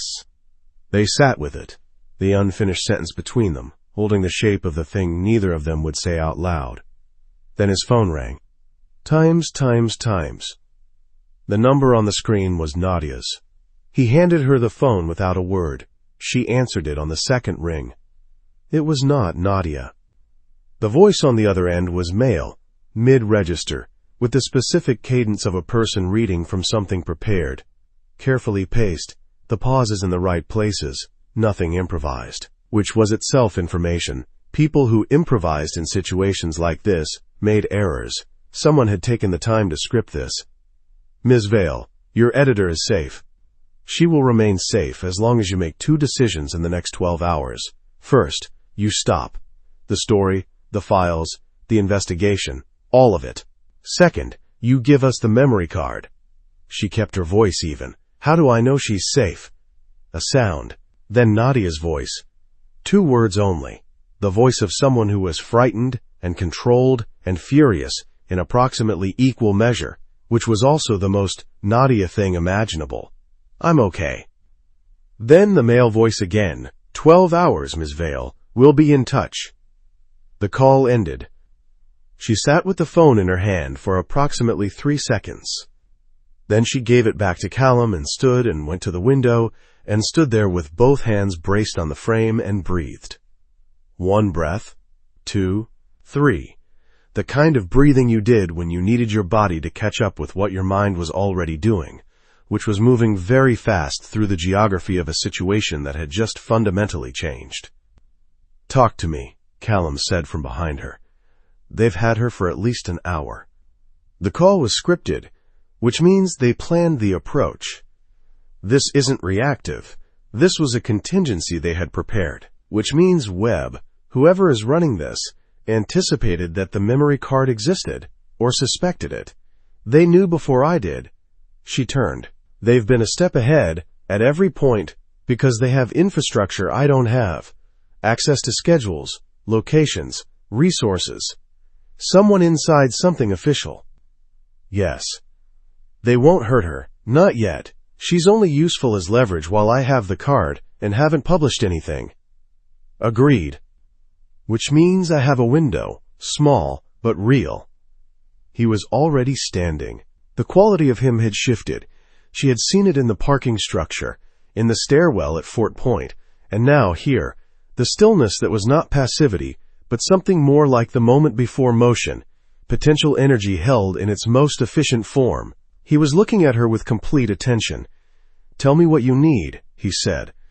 "I need to find where they're holding her, and I need to do it in a way that doesn't trigger them into changing the situation before we can—" "I have contacts who can work that. Former colleagues. They still have access to certain channels. Cell tower data, building access logs, traffic camera systems in the area around Nadia's apartment, which is presumably where they took her from." She looked at him. "You can get traffic camera data. I can get someone who can get it. That's not technically legal." No. She held his gaze for exactly 1 second. Call them, he called. She went to her desk and opened the audio files and found the second voice and started the process of identifying it, not as a journalist, not through the channels she would normally use, but in the more direct way of someone who had a specific piece of audio and needed a match, which required resources she had been careful not to use for exactly this kind of thing, and was now going to use anyway. She thought about what her father had said on that recording. She doesn't stop. No, she said quietly, to the waveform on her screen. I don't. Pangers times Corey's. Callum. His contact's name was Reyes. Former military intelligence, now existing in the particular gray zone that ex-intelligence people tended to occupy. Technically civilian, practically not, performing functions that were useful to people who needed them, performed and paid well enough to not ask about the legal scaffolding. Reyes took 11 minutes to pull traffic camera footage from a 4-block radius around Nadia Cross's apartment in Cambridge. Another 8 to identify the vehicle, a dark transit van, plates registered to a shell company incorporated in Delaware, and trace its route through the city's arterial camera network. Storage facility in South Boston, Reyes said. The van went in at 4:12 this morning. It hasn't come out. The facility is commercially registered to a property management company that shares an address with a legal firm in the financial district. Callum wrote down the address, looked across the apartment at Serena, who had been running a parallel track at her desk. Audio analysis, some contact of her own. She'd reached through a series of encrypted messages and caught her eye. He held up 2 fingers and pointed at his notepad, and she nodded once with the crisp economy of someone who had been receiving nonverbal communication in high-pressure situations for years, which she hadn't been, but which she had apparently adapted to within approximately 72 hours. He found this at a moment when he should not have been finding anything other than the operational variables briefly remarkable. "Can you get me building schematics?" he asked Reyes. "Already sending." He studied the schematics while Serena came to the table and studied them beside him, close enough that he was aware of the warmth of her in the way he had been aware of it all morning. Present, peripheral, something he was managing the way he managed other things that required management. 2 access points, she said, the main entry and a service entrance on the south side. The main entry will be watched. The service entrance may not be, depending on how many people Webb has running this. We don't know how many. No, but this isn't a large operation. The scripted call, the prepared contingency. It has the texture of a small team. Efficient, careful, not a lot of redundancy. He traced the schematic with a finger. Which means they're stretched. They can't watch everything. She looked at the schematic, then at him. You're going to go in. We are going to create a situation where I can go in and get her out without escalating to the point where they hurt her. What do I do? The question was not, can I help? Not, should I be involved? Just the direct, practical, fully committed question of a person who had assessed that they were part of the operation and wanted to know their function. He had worked with people who asked that question well, and people who asked it poorly, and the way she asked it, without anxiety, without performance, with the plain pragmatism of someone who had already accepted the situation and was now focused on execution, was one of the better versions he'd encountered. You're going to call the number they used, he said. Tell them you want to negotiate in person. That you want to bring the memory card and you want to see Nadia before you hand it over. They'll know it's a delay tactic. Yes, but they'll have to respond to it, which takes time and attention, and while they're focused on the negotiation, I'll be at the service entrance. What if they say no to the in-person meeting? Then we adapt, but they won't say no. They need the card. The card is the only thing that ends this cleanly for them, and they know that a frightened journalist handing over a memory card is considerably safer than a frightened journalist who disappears and leaves copies of the card with people they trusted. He looked at her. They'll assume you have copies. You do have copies. Obviously. Then we're negotiating from a position that's less weak than they think. She absorbed this. Then, when? Now. Before they start to wonder why you haven't called. She reached for her phone. He stopped her with a hand on her wrist. Brief. Light. The kind of contact that communicated something before either of them had processed what it was communicating. She stopped, looked at his hand on her wrist, looked at him. If this goes wrong, he said, if the situation changes before I get to her, you move. You don't come in after me, you don't wait, you take everything you have, and you go to the place that can do the most with it, and you don't stop until the story is out. Do you understand? She looked at him for a long moment. Her jaw was set in the particular way he had come to understand meant she was deciding whether to argue. If it goes wrong, she said carefully, tell me I'm not supposed to come in after you specifically. The thing that was not a smile, but lived near where a smile lived, moved across his face. Serena. Tell me. You are not to come in after me. Good, she said. And then, before he had made any decision about it, she put her free hand over his, the hand that was still on her wrist, and held it there for exactly 3 seconds. 3 seconds. Then she let go and lifted her phone and made the call. He stood beside her and listened to her voice become a different thing. Controlled, slightly unsteady in exactly the right measure, the voice of a woman who was frightened enough to be credible and calm enough to be functional. She was not performing. She was simply deploying a truth selectively. She was frightened. She was also functional, and the proportion she showed them was calculated. He had been doing this work for 12 years, and he had never watched someone adapt to it this quickly. The thought arrived and he put it away. The operational situation required all available attention, and he was not in the habit of dividing it. He acknowledged to himself with the quiet clarity of a man making a private accounting, getting worse at this particular discipline. She ended the call. They want 2 hours. 2 hours is enough. He took the schematic, folded it into his jacket pocket, checked his watch. Stay in the building until I contact you. Don't use Nadia's phone again. They'll have that line monitored. Use the burner in the inside pocket of my jacket. She reached for his jacket on the couch. Found the pocket, found the phone. He moved toward the door. Callum. He stopped. He did not turn. Come back, she said. The words hit him in a place that he had, not for lack of trying, been unable to adequately fortify. He had armored other places. This one had remained stubbornly accessible. That's the plan, he said. He went out. Times. Serena. He was gone for 1 hour and 43 minutes. She knew the exact duration because she had been watching the clock in the way that people watched clocks when time had become a thing with stakes. Not the ambient awareness of normal timekeeping, but the acute, second-by-second consciousness of a countdown she couldn't control.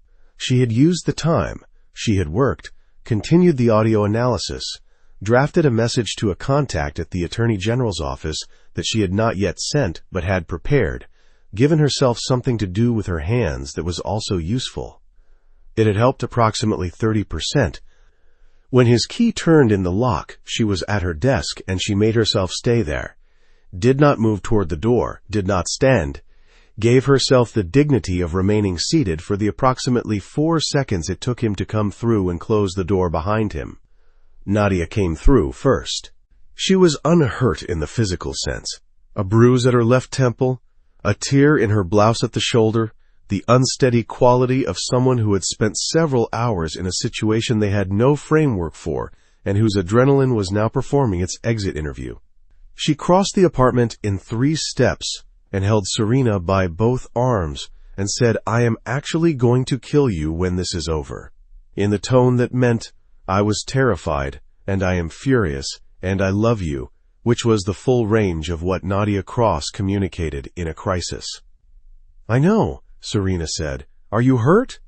My head. Not badly. They weren't. Nadia glanced at Callum. They were careful, professional, like it was a job. It was a job, Callum said from the doorway. Sit down. There's water in the kitchen. Nadia looked at him for a moment with the sharp, assessing look of a woman who was an editor, and therefore professionally suspicious of everyone. Then she went to the kitchen. Serena looked at Callum. He was standing with his hand on the doorframe. His jacket was torn at the left shoulder seam. There was a cut along his jaw that had dried but not been cleaned, and the specific way he was distributing his weight between his feet told her that one of them, the right, was taking less than its share. She crossed the room. He straightened when she got to him. Old habit, she understood now. The instinct to present as undamaged, to offer the arrangement of a person who was fine, the posture of function maintained. She put her hand on his arm. How bad? Manageable. That's not a scale I recognize. Something moved through his expression. I'm fine. Callum, she kept her voice low. Nadia clattering with the water glass in the kitchen, providing a thin acoustic privacy. How bad? He looked at her for a moment. Then, with the specific quality of a concession, not defeat, but the choice to allow her this. There were 3 of them. The last one was larger than I'd anticipated. I took an impact that He stopped. I'm ambulatory. My thinking is clear. The jaw is superficial. The ankle is a sprain, not structural. And the rest. He was quiet for a moment. She watched his face. The arrangement. And beneath it, the thing that was harder to see today than it had been yesterday, as though the arrangement was doing more work than it had been designed for. The rest is not something I can assess in a hallway, he said finally. Meaning, I don't know yet what this cost. Meaning, I won't know until the adrenaline clears, and my body tells me what the invoice looks like. She thought about the text from Owen. Months, not the timeline we discussed. She thought about an impact large enough to require that sentence construction. She thought about what 3 of them had looked like. Whether there had been concrete involved. Whether the ankle was the only thing that had met the floor. She thought about what she had said to him this morning, and what he had said back, and the 3 seconds her hand had been on his, and what the word, before, contained when she didn't let it reach its ending. She reached up and put her hand very carefully against the undamaged side of his jaw. He went absolutely still. Not the operational stillness. Not the stillness of assessment or readiness. The stillness of something that had not been touched in a long time being touched, and was not moving because movement might end it. Come inside, she said. Let me look at your jaw. A pause. Then, the word was barely anything, just breath shaped into consent. Okay. She let him in. Nadia, standing in the kitchen with her water glass, watched this with the expression of a woman who was an editor, and therefore understood subtext, and who had approximately 15 questions she had the professional discipline to save for later. Later, Serena thought she would answer them. Right now, she had a first aid kit and a man sitting on her kitchen counter with his jacket off, and the cut along his jaw was already telling her things she would need to know, and his right hand was resting on his thigh with the particular deliberateness of a man who had been keeping track of something he didn't want her to see. She cleaned the cut without speaking. He held still without being asked. Outside, the city moved through its afternoon, ordinary, indifferent, thoroughly unaware that anything in this apartment had changed. But it had. She had spent 5 days being afraid of the wrong loss. She was done with that. Chapter 6. No clean exits. Serena. Nadia stayed the night. There was no discussion about this. It was simply the case. Callum had looked at her temple, called someone he didn't name, and arranged for a physician to come to the apartment within the hour. The physician was a woman in her 50s, with the manner of someone who had long since stopped being surprised by the circumstances in which she was asked to practice medicine. She cleaned Nadia's head wound, confirmed the absence of concussion with the thoroughness of someone who had been asked to do a job and intended to do it, and left without asking any questions that would have required answers Serena couldn't give. Nadia, for her part, had drunk 2 glasses of wine and then begun asking every question she'd been saving since she'd walked through the door, which was what Nadia did in the aftermath of terrible things.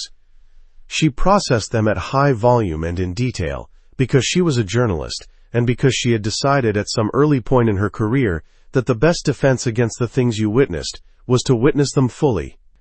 Serena answered what she could. Callum sat in the corner and said almost nothing, and Nadia watched him with the specific acuity of a woman who had spent 20 years reading rooms for a living. And at some point, somewhere around the third glass of water, after the wine was gone and the edge had come off, she had looked at Serena across the kitchen table with an expression that required no words, and that Serena had answered with an expression that also required none. Nadia had nodded once with the gravity of someone confirming a thing they had already understood. Callum had gone downstairs at 11. Serena had made up the couch for Nadia and sat at her desk until 1 in the morning running the audio enhancement software she'd borrowed from a contact at a sound engineering firm 6 blocks away, the kind of favor that existed in the ecosystem of a journalist who had spent years building relationships in useful places. At 1:17, the second voice resolved. Not completely. The audio quality was what it was, and she was not going to overstate the identification in any document that would need to stand up to scrutiny, but enough that she could hear the particular cadence, the specific shaping of certain vowels, the way the word dramatic was pronounced with a precision that suggested private school, that suggested someone who had grown up being corrected, that suggested a man who had learned early that the way you spoke was a form of power. She pulled up the recordings she'd found 3 weeks ago, press conference footage, a civic forum appearance, a deposition transcript with an audio attachment, and played them side by side. She listened. She listened again. Then she put her head down on her desk for exactly 45 seconds, which was not crying and was not sleep, but was something in between that her body had decided it required. And then she sat up and opened a new document and began to write. Times, Callum. He had slept 4 hours in 3C and woken at 5 with the particular quality of wakefulness that arrived when his body had processed the previous day's invoice and presented it for review. The ankle was worse than a sprain. He had known this when he'd said it. Not a lie exactly, more the version of the truth that a person offered when the complete version was not yet actionable information. The fall in the storage facility had been the significant part. The last of the 3 men had been larger and faster than his initial assessment had suggested, which was a failure of information rather than execution, and the concrete floor had been the consequence. Something in the ankle joint had moved in a direction it was not designed to move, and had registered this with the specific eloquence of pain. He had wrapped it last night. He moved now with the care of someone who had learned to work around pain by restructuring their gait. Not limping, which announced damage, but a subtle redistribution of weight that functioned well enough in a straight line and was adequate on stairs if he took them slowly. He thought about what Owen would say. He thought about what Owen had already said, and the timeline that had been revised, and the fact that revised timelines had a tendency to continue revising in one direction only. He made coffee, looked at the schematic he'd kept from yesterday, thought about Webb. The problem with Webb was not that he was dangerous. Dangerous people were the category Callum was most professionally familiar with. The problem was that he was institutional. His resources were diffuse, embedded, not the concentrated force of a criminal organization, but the distributed force of a man who had spent 16 years building relationships inside systems that other people needed. He could not be neutralized the way an individual threat could be neutralized, because neutralizing him meant dismantling the infrastructure around him, and you couldn't dismantle infrastructure from outside it. You needed someone on the inside, someone with the authority to act. He was thinking about this when his phone lit with a message from Serena, sent at 1:23 in the morning, which meant she had been awake until at least that hour, which was not surprising. I have the second voice. Come up when you're awake, I need to show you something. He went up at 6. She was at her desk. Nadia was asleep on the couch with the blanket pulled over her head in the manner of someone who had earned unconsciousness. The apartment had the specific quality of a room that had been worked in through the night. Coffee cups, layers of documentary residue, the particular exhausted intensity of a person who had found what they were looking for and was now deciding what to do with it. Serena looked up when he came in. She had not slept. He could see this in the specific quality of her alertness. Too sharp. the overbright focus of someone running on adrenaline, and the particular fuel of being right. "Sit down," she said. "I'm going to tell you who killed my father." He sat. She told him.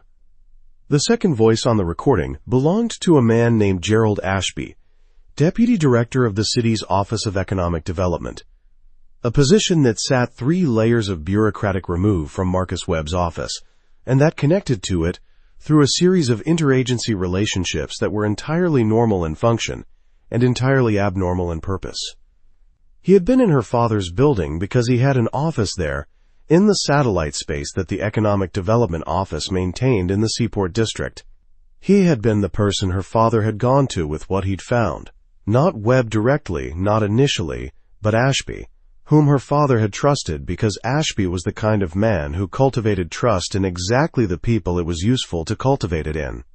Her father had gone to Ashby, Ashby had gone to Webb, and 3 days later Richard Vale's car had been found in a parking lot in Dorchester. Callum sat with this for a moment. The weight of it, and the shape of it, and the specific quality of Serena's voice as she said it. Not cold, not hot, but something he had no better word for than resolved. The word for a person who has been moving toward a thing for a long time, and has finally arrived. "What do you need to do with this?" he asked. "I need to get it to someone who can act on it. The AG's office. I have a contact there. But I've been careful about using her because if Webb has any reach into that office, using her flags the investigation before I'm ready." She had a legal pad in front of her, covered in the tight architectural handwriting. "But I have something now that I didn't have before. The audio. The documentation from the card. If I can get it to the right person at the right moment. Not through channels that Webb can monitor, not through anything official until it's already in motion. Then the story breaks before he can contain it. You need to get to a federal contact, someone above the city level entirely." "Yes," she looked at him. "Do you have any?" "One," he said. "Former colleague. She's been with the FBI for 6 years, Boston field office." Serena was quiet for a moment. "Can you trust her?" "She's the person I would trust if I needed to trust one person in this city with something that mattered." He said it plainly, the way he said things that were simply true. "Yes." "Then I want to talk to her, today. I'll arrange it." She nodded, looked at the legal pad. Then, at him, the specific, direct quality of her attention when she was assessing something she didn't fully have words for yet. "Your ankle," she said. "It's fine. Walk to the kitchen and back." He did not move. "Callum, I can walk to the kitchen and back." "That isn't what I asked." The room was very quiet. Nadia breathed evenly under the blanket. Outside, the city was starting its morning. "It's worse than a sprain," he said. Offering it the way he'd offered almost nothing, because she had earned the currency of his honesty in a way that he was still adjusting to. "I'll have it looked at. After we've dealt with the current situation. Before," she said, "or I go to the FBI contact alone." He looked at her. She looked back with the expression of a person who has discovered a form of leverage and intends to use it responsibly, but without mercy. "Fine," he said. She stood, went to the kitchen. He heard the sound of the first aid kit being opened. She had apparently determined its location at some earlier point without mentioning it, and she came back with an elastic bandage and crouched in front of the chair where he was sitting with the matter-of-fact efficiency of someone performing a task they had decided needed to be performed. "Give me your foot," she said. He did. Her hands were careful and competent, finding the angle of the wrap without asking for guidance, applying the right pressure without being told what right felt like. He watched the top of her head while she worked. The dark hair, the part slightly off-center, the particular quality of her focus when it was directed at something physical rather than cognitive. This was the same focus. She brought everything the same quality of attention. He thought, this is what it would be like to be known by her. He thought, stop. She finished the wrap.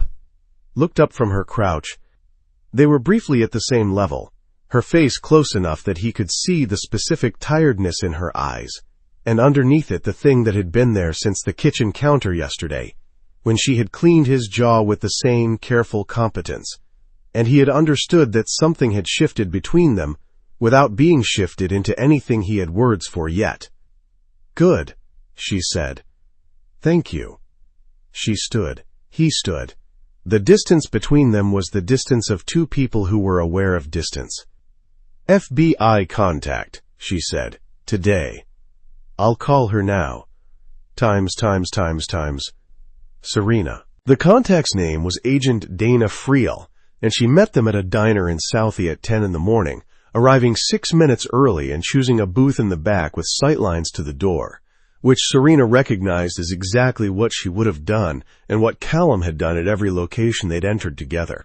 Friel was early 40s, compact, with the kind of face that communicated competence without announcing itself, the face of a person who had learned that being underestimated was occasionally useful. She and Callum did the abbreviated greeting of people with a shared history that had been satisfactory and did not require rehearsal. "You look like hell," she said to him. "I've had a complicated week." "So I gathered." She looked at Serena with the assessment of a professional evaluating an unknown quantity. "Ms. Vale, Callum tells me you have material that touches a federal jurisdiction." "What I have," Serena said, "is audio evidence placing a city official at the scene of a death that was ruled suicide 4 years ago, documentary evidence of a corruption network involving city contracts and approximately $4 million in misappropriated funds over 8 years, and a chain of custody that I can defend completely." Friel was quiet for a moment. Her coffee sat untouched in front of her. "The death." "My father, Richard Vale." Something moved through Friel's expression, not pity, which Serena could not have tolerated, but something more like a specific professional gravity, the expression of a person adding a dimension to a situation they had already assessed as serious. "The official record is wrong. I have audio of the conversation that preceded his death. I have the voice of the man who was present. I have my father's own documentation of what he'd found and why it made him a threat to the people who needed it buried." Friel looked at Callum. He said nothing, which was its own form of confirmation. "What do you need from us?" Friel asked. "I need the investigation opened at a federal level before I publish. I need the evidence in your custody so that when the story breaks, Webb and Ashby can't claim the material was fabricated or obtained improperly. And I need it done quietly, completely off any channel that has the possibility of touching city government infrastructure until it's already in motion." Friel turned her coffee cup slowly on its saucer. "You understand that if I open this, it becomes ours. I'll protect your access to information as much as I can, and I'll make sure attribution is clean, but I can't guarantee." "I know how this works," Serena said. "I've been doing it for 6 years. I'm not asking for control of the investigation. I'm asking for the investigation to exist, and for my father's death to be officially reconsidered, and for Marcus Webb to be unable to make another decision about who lives and who doesn't while he waits for me to make a mistake." A pause. "Send me the files," Friel said, "encrypted through the channel Callum has. I'll have a preliminary assessment to you by end of day." They left the diner at 10:53. Callum's phone rang at 11:02. He answered it, listened for 30 seconds, said understood, and ended the call. Then he stopped walking. "What?" Serena said. "Reyes. He has eyes on Webb's security detail. It's a courtesy he extended after yesterday, watching certain movement patterns. Webb made 2 calls this morning from a cell that isn't his registered number." Callum's voice was level. "And his security detail increased from 2 people to 5 this morning." She understood immediately. "He knows we went to the FBI. He knows something changed. He doesn't know the specifics yet, or we'd know about it differently."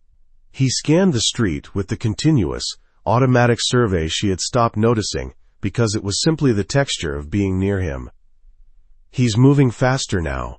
He knows the window is closing. Then we move faster too." "Yes," he looked at her. "I want you somewhere that isn't your apartment tonight." "Where?" I have a location. Safe house. It belongs to a contact who owes me and who has no connection to anything in this situation. Nadia, too, if she'll go. She'll go. She's been trying to call me cautious for 6 years. She'll find it deeply satisfying. He almost smiled.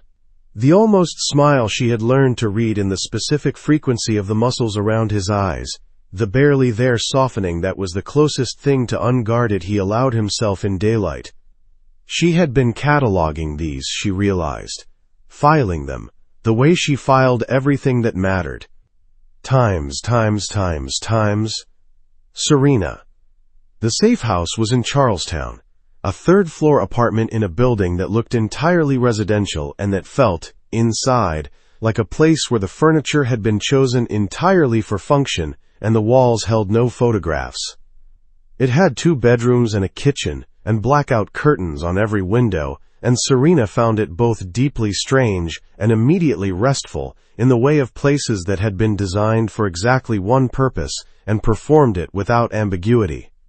Nadia had gone to the second bedroom at 10, announcing that she intended to sleep for 12 hours, and that if anything requiring her attention happened before then, Serena should simply not tell her about it until morning. This was also very Nadia. Serena sat at the kitchen table with her laptop and the encrypted channel to Friel and the legal pad covered in red lines and waited. Callum was on the phone in the living room. She could hear his voice in the low, uninflected register of operational calls, short sentences, the rhythm of a person conducting multiple threads simultaneously. She had sent the files to Friel. Friel had confirmed receipt. The preliminary assessment was promised by end of day. It was now 8:53 in the evening. She was thinking about Webb, about the 5-person security detail, the unregistered cell phone, the specific pace of a man who had been careful for 16 years and was now calculating how much time he had to act before the situation became irrecoverable. She understood that pace. She operated on it herself. It produced a specific kind of decision-making.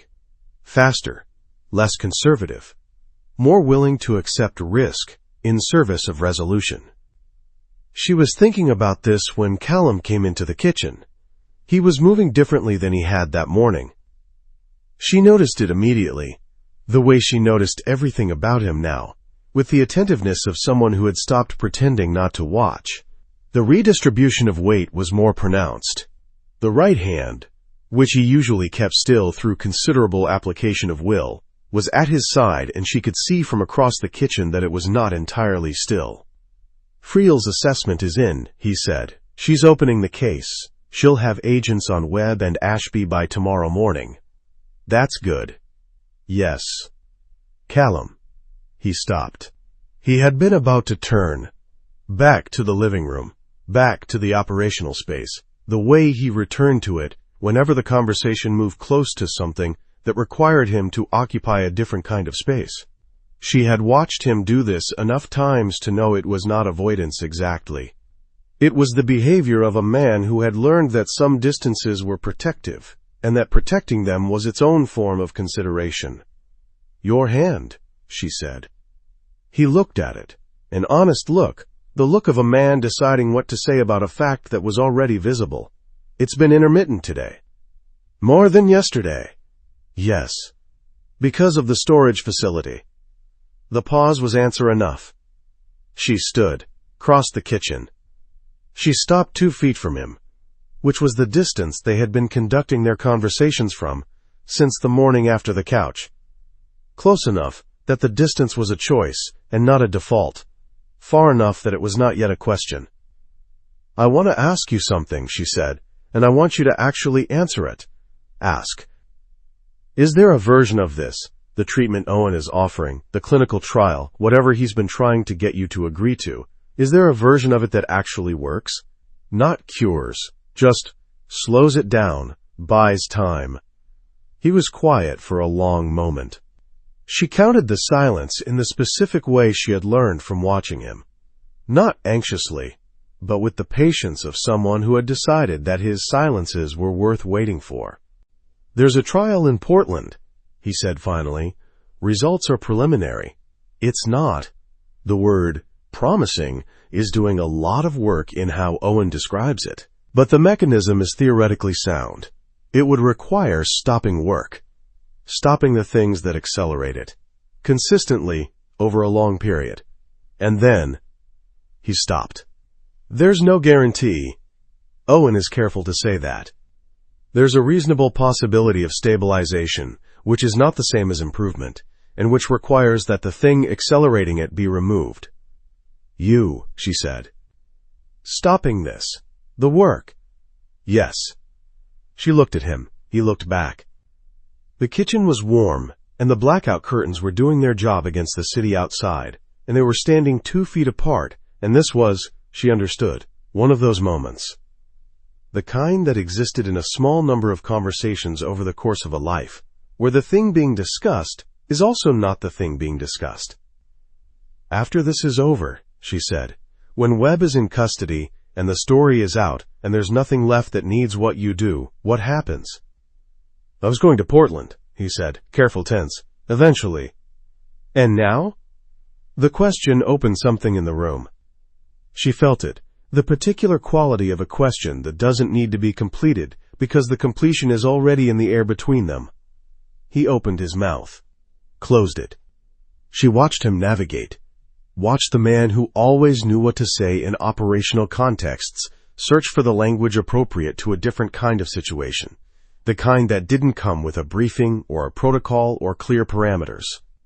Excuse me, he said. He went to the bathroom. The door closed. She stood in the kitchen and listened. 4 minutes. She counted, not anxiously, not theatrically, just because she counted things. 4 minutes. And then the sound of water, and then him in the doorway. His face was arranged, more carefully than usual, the arrangement doing its work. She understood, without needing to hear the door or the water or the 4 minutes explained, what had happened in the bathroom. She understood it in the specific way that she understood the things she was shown without being told, the way she had understood the prescription bottle, the way she had understood the text from Owen, the way she had understood what before meant when it hung unfinished in a sentence. Callum, she said. It passed, he said, quiet, steady. They always pass. She crossed the remaining 2 feet. She did not ask permission. She did not frame it as something that required negotiation. She simply put her arms around him, around the careful, controlled, enormous quietness of him, and held on. He did not move for a moment. Then his arms came around her. He held on, too. Outside, Boston moved through its night. Inside the safe house, they stood in a kitchen that belonged to no one, and held each other in the particular way of people who have been moving toward each other since before they understood what they were moving toward, and neither of them spoke. There was nothing that needed saying. There was only this, her face against the side of his neck, and his arms around her back, and his heartbeat, steady, present, real, against her ear. She listened to it. She thought, "Don't stop, don't stop, don't stop." She did not say it out loud.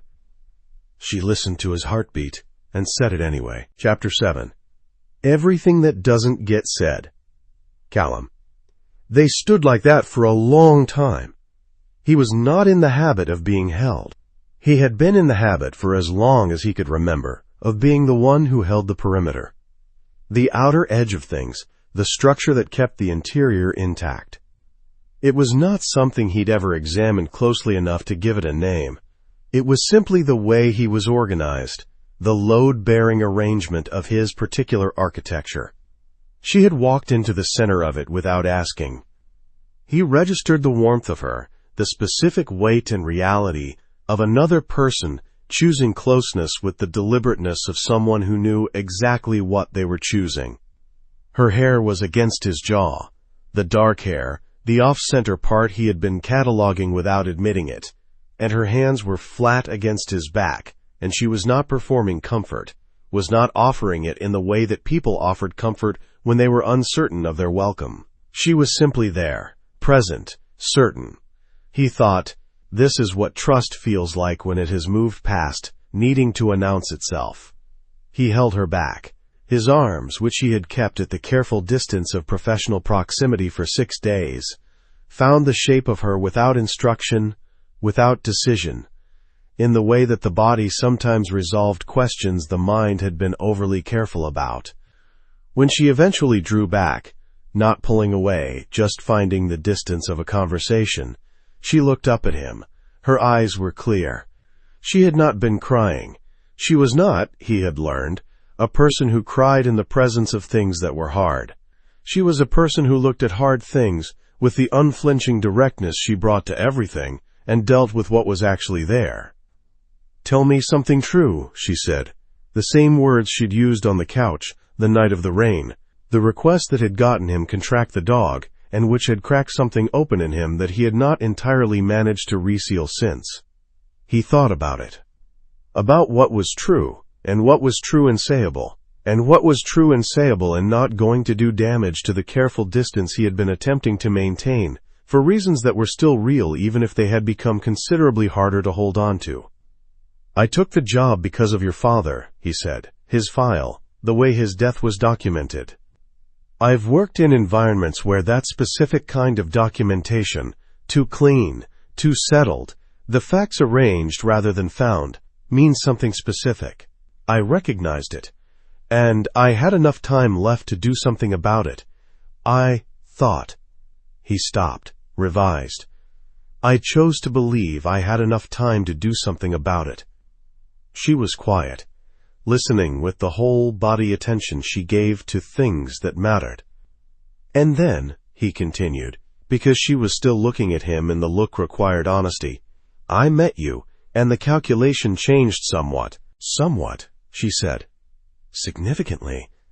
The kitchen was warm and quiet around them. From the second bedroom, Nadia's breathing continued, at the even depth of genuine sleep. The blackout curtains were doing their work against the city. "I want to ask you something," he said, "and I want you to tell me the truth, even if you think it'll change what I do. Ask. When this is over, when Webb is in custody, and the story is out, and there is no more situation that requires what I do." He looked at her. "What do you want?" The question landed in the room. She held it for a moment. He watched her hold it, the small movement in her jaw that meant she was choosing words rather than saying the first ones that arrived. "I want you to go to Portland," she said. "I want you to do the trial. I want you to stop spending what's left on things that cost it." She held his gaze. "And I want to know where Portland is from Boston, so I understand how often I can drive there." Something happened in his chest. He identified it after a moment as the sensation of a weight redistributing, not lifting, not disappearing, but shifting into a configuration that was differently organized than the one it had occupied for 22 months. 3 hours, he said, give or take. That's manageable. Yes. She stepped back into the distance that was a conversation rather than an embrace. He let her because that was also what was true. That they were standing in a safe house with a federal investigation opening in the morning, and a man who had ordered 2 murders was currently accelerating his response to something he couldn't yet quantify, and the situation had not resolved itself simply because the kitchen had become warm. "You should sleep," he said. "You should sleep. I'll sleep after I do a security check of the building. Then I'll sleep after I finish what I was working on." He looked at her. She looked back. The argument they were having was the argument of 2 people who were, in this particular way, exactly the same, constitutionally unable to stop, committed to the work, running on something that was more than adrenaline and less reducible than duty. "1 hour," he said.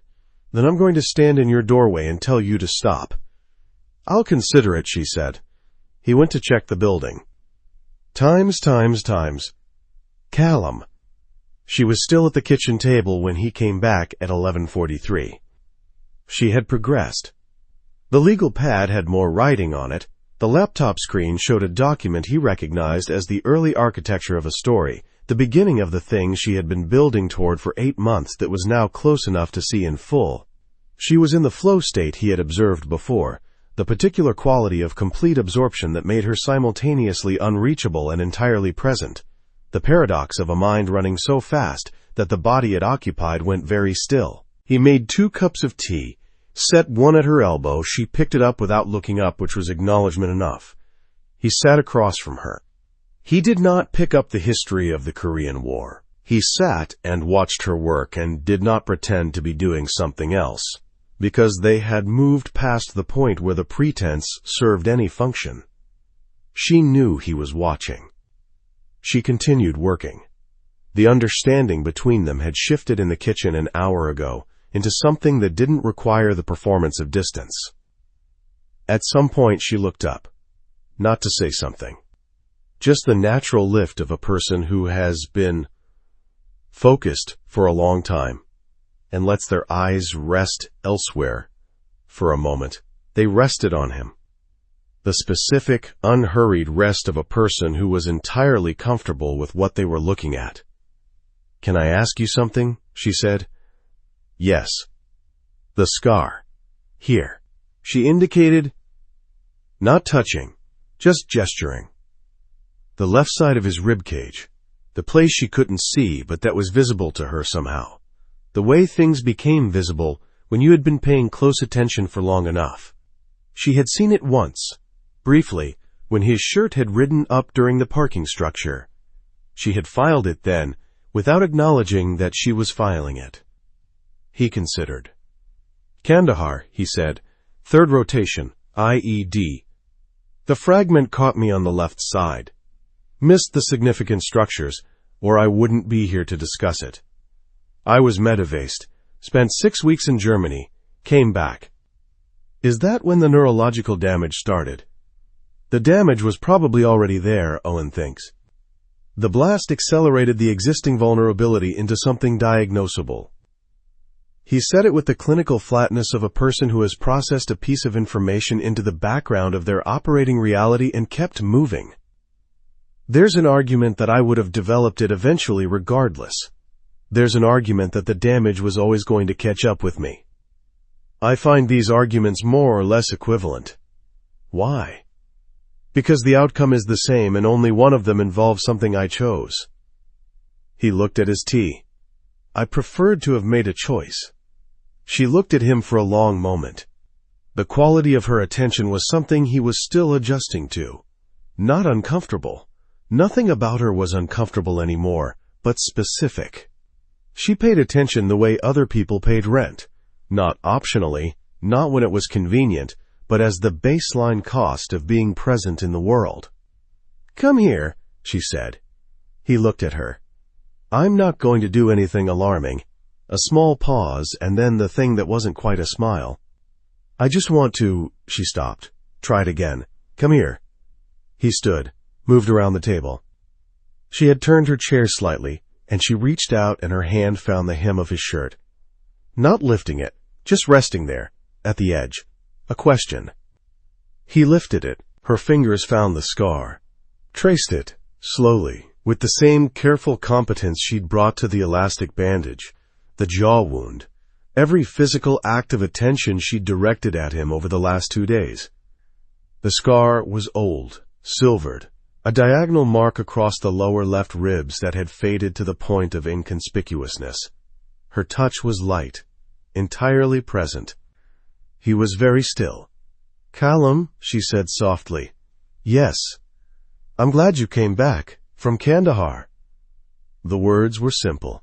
They had the quality of things that were true, and didn't need embellishment, and had been thought before being said. He let them land. "So am I," he said. He meant it differently than he had meant it at any earlier point in his life. He meant it in the specific tense of now, of this kitchen, of her hand on the old scar, and the tea going cold on the table, and the story she was writing that was going to break something open. "I'm glad you're here," she said. Her hand was still. "In this apartment, on this street, in this situation that is terrible and that I would not wish on either of us." The thing that wasn't quite a smile. Softer now. "I'm glad." Serena. I know the situation, and I know the timeline, and I know that Portland is 3 hours, and that's manageable, but it's also not here, and I know all of that." She looked up at him. "I just wanted to say it, without the situation around it. Just, I'm glad you're here." He looked at her. This woman, who argued with herself and usually won, who had been looking slightly past the camera since before he knew her name, who had turned her father's photograph face down every morning for 4 years and kept working, and he made a decision. He sat on the edge of the table, not across from her, beside her, close enough that the distance between them was the distance of a choice. "I'm glad I'm here too," he said. Not mission statement, not operational, just, "Here, this, you." She leaned her head against his arm. He did not move. They stayed like that for a while, not talking, not needing to. The kitchen held them. The warmth of it, the 2 cups of cooling tea, the legal pad with the red-lined architecture of her father's story finally coming to completion. At some point, without discussion, the kitchen became the place where they remained for the rest of the night. She worked, and he sat beside her, and the city moved through its dark hours outside the blackout curtains, and what was between them was neither named nor avoided, but simply allowed to exist in the full presence of both of them. It was, he thought, enough. It was more than he had allowed himself to anticipate at any point in the last 22 months. Times Serena. She found the file at 4 in the morning. She had not been looking for it. She had been working in a legitimate direction, the story, the federal case, the documentation chain, when a search string she'd been running for an entirely different purpose returned a result that stopped her. The neurological clinic in Portland maintained a public research portal. The clinical trial Owen had mentioned, the one with promising preliminary results, the one described with the word promising, doing a lot of work, was listed there. Enrollment criteria, preliminary outcomes, a paper, pre-publication, from the trial's principal investigator. She read it. Then she read the supporting literature. 3 papers, 2 of which were dense with the specific language of neuroscience that she did not speak natively, but could parse with the patience she brought to every language she'd needed to learn for a story. She parsed it. She understood, after an hour, approximately what she was looking at. The trial was real. The mechanism was sound. The preliminary outcomes. In the small cohort currently enrolled, 9 patients in the first phase showed meaningful stabilization in 4 cases, partial improvement in 1, no significant change in 3, and 1 case of continued progression despite treatment. 80% non-progression, that was the number she fixed on.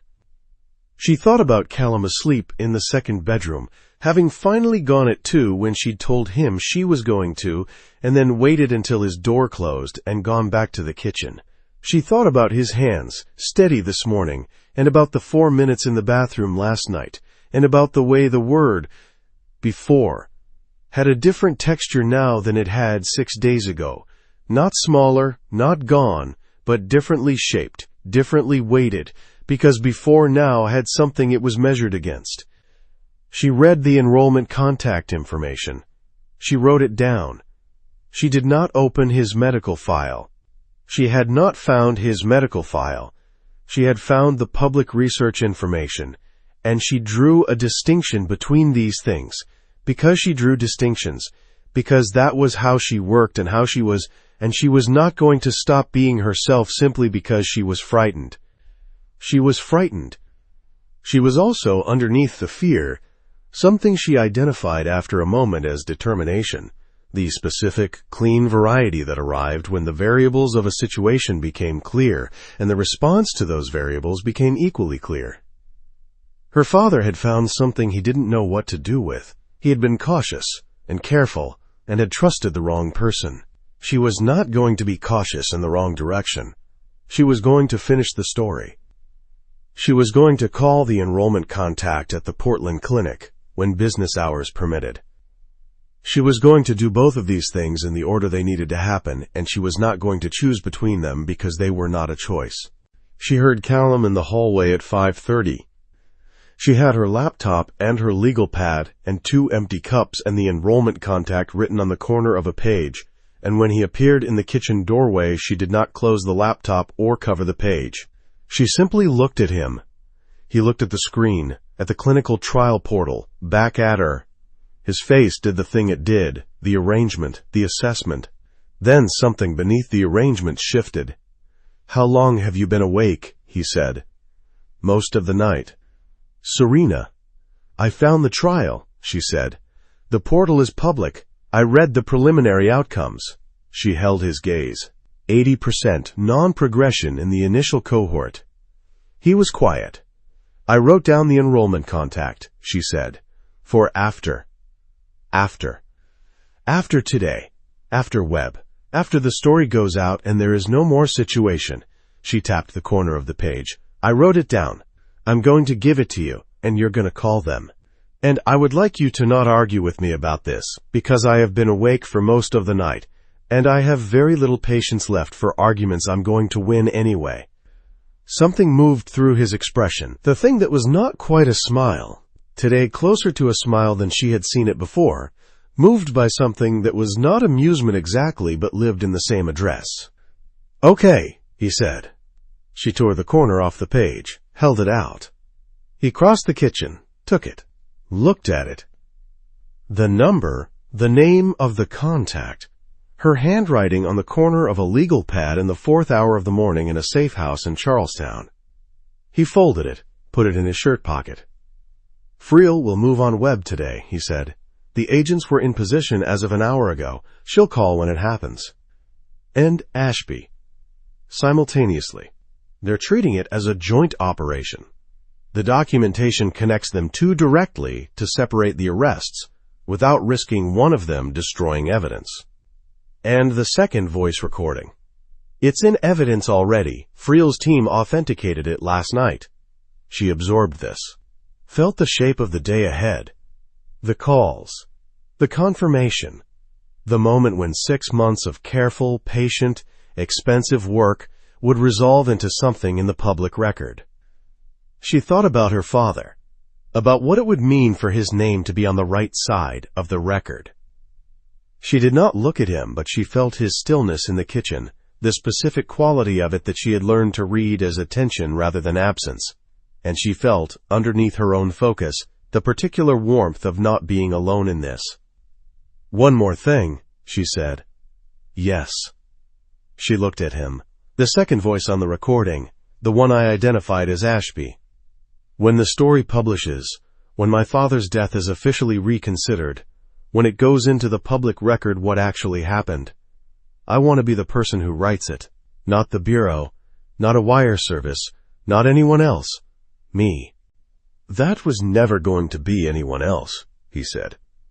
It was a simple thing to say. It was also the precise and accurate understanding of something she had not stated, but that had been true the entire time, and hearing it said, by him, in the kitchen of the safe house at 5:30 in the morning, felt like another weight redistributing. "Thank you," she said. He went to the counter, made coffee. It was the thing he did, the practical, useful thing, the thing that was also an act of consideration, because he had paid enough attention to know how she took it and when she needed it. She watched him. She thought about 3 hours between Boston and Portland, about manageable things that required maintenance, about the word before, and the different meaning it had acquired when something came after it. She thought about what it was going to feel like when this was over. She thought, good. It's going to feel like something worth the cost of getting there. Friel's call came at 6:42. "We have them," Friel said. Serena exhaled exactly once. Then she picked up her pen. Times Callum. She wrote for 3 hours. He did not disturb her. He made breakfast. Eggs, toast, the kind of meal that was utilitarian and sustaining, and that required no decision-making from the person eating it, and set it beside her laptop, and she ate it without looking up. The fork moving between plate and mouth, with the absent automaticity of someone whose concentration was entirely elsewhere. He watched the news on Nadia's laptop. Nadia, having surfaced at 8, absorbed the situation in approximately 4 minutes, and immediately begun operating in the specific high-velocity mode of a managing editor who understood that the story her reporter was writing in the kitchen was a story her publication was going to run, and that there were decisions to be made about that. The news had nothing yet. It would. The arrests had been confirmed to him by Friel in a follow-up message, brief and factual, the language of official action. Webb and Ashby in federal custody. Search warrants executing now. Your cooperation acknowledged. He had read it and thought about Richard Vale in a parking lot in Dorchester on a Tuesday morning in November, and the note that hadn't sounded like him, and the specific quality of Serena's silence when she had first told him she didn't believe it. At 9:15 she stopped writing. She looked at the screen for a moment, then she looked at him. "It's done," she said. "The first draft. Nadia needs to read it, and legal will have questions, and there are 3 facts I want to double source before it goes up." She paused. "But it's done." "Yes," he said. 8 months. "Yes." She looked at the screen for another moment. He watched her take it in. The specific quality of someone absorbing the completion of something they had been inside for so long that the outside of it was hard to locate. Then she closed the laptop, set her hands flat on the table. "I want to play you something," she said, "from the memory card." She opened the laptop again, found the file. Not the last one. Not the one with her father's voice, but an earlier one, dated 14 months before his death. She turned the laptop so he could see the waveform and pressed play. Richard Vale's voice, younger sounding than the last recording, less weighted, the voice of a man who was worried but not yet afraid. "I don't know if anyone will ever hear this. I don't know if it matters, but I've been doing this work for 23 years, and I've tried to do it honestly, and if something happens, I want there to be a record that says, I tried. Whatever else you find, whatever they say about why, the record should say, he tried to do the right thing. That's all. That's the whole note." The recording ended. Callum sat with it for a moment. The voice. The specificity of a man who had been alone with a decision and had found the most essential thing he could say about it. He looked at Serena. She was watching him, not crying. She was not going to cry. Not here. Not in the direction of the thing she had just finished. But her eyes were bright, with the particular intensity of someone who has carried something a long way and has finally put it down in the right place. "He tried," she said, "for 23 years, and then at the end, he tried." "I know," Callum said. "I want the record to say that." "It will," he said. "You wrote it. It will." She nodded once, then she reached across the table and put her hand over his. He turned his hand over, held hers. They sat like that, in the bright morning of the safe house kitchen, with the story written and the arrests made and the long, difficult day ahead, and Portland 3 hours away, and the enrollment contact folded in his shirt pocket over his heart, and they did not need to say anything else.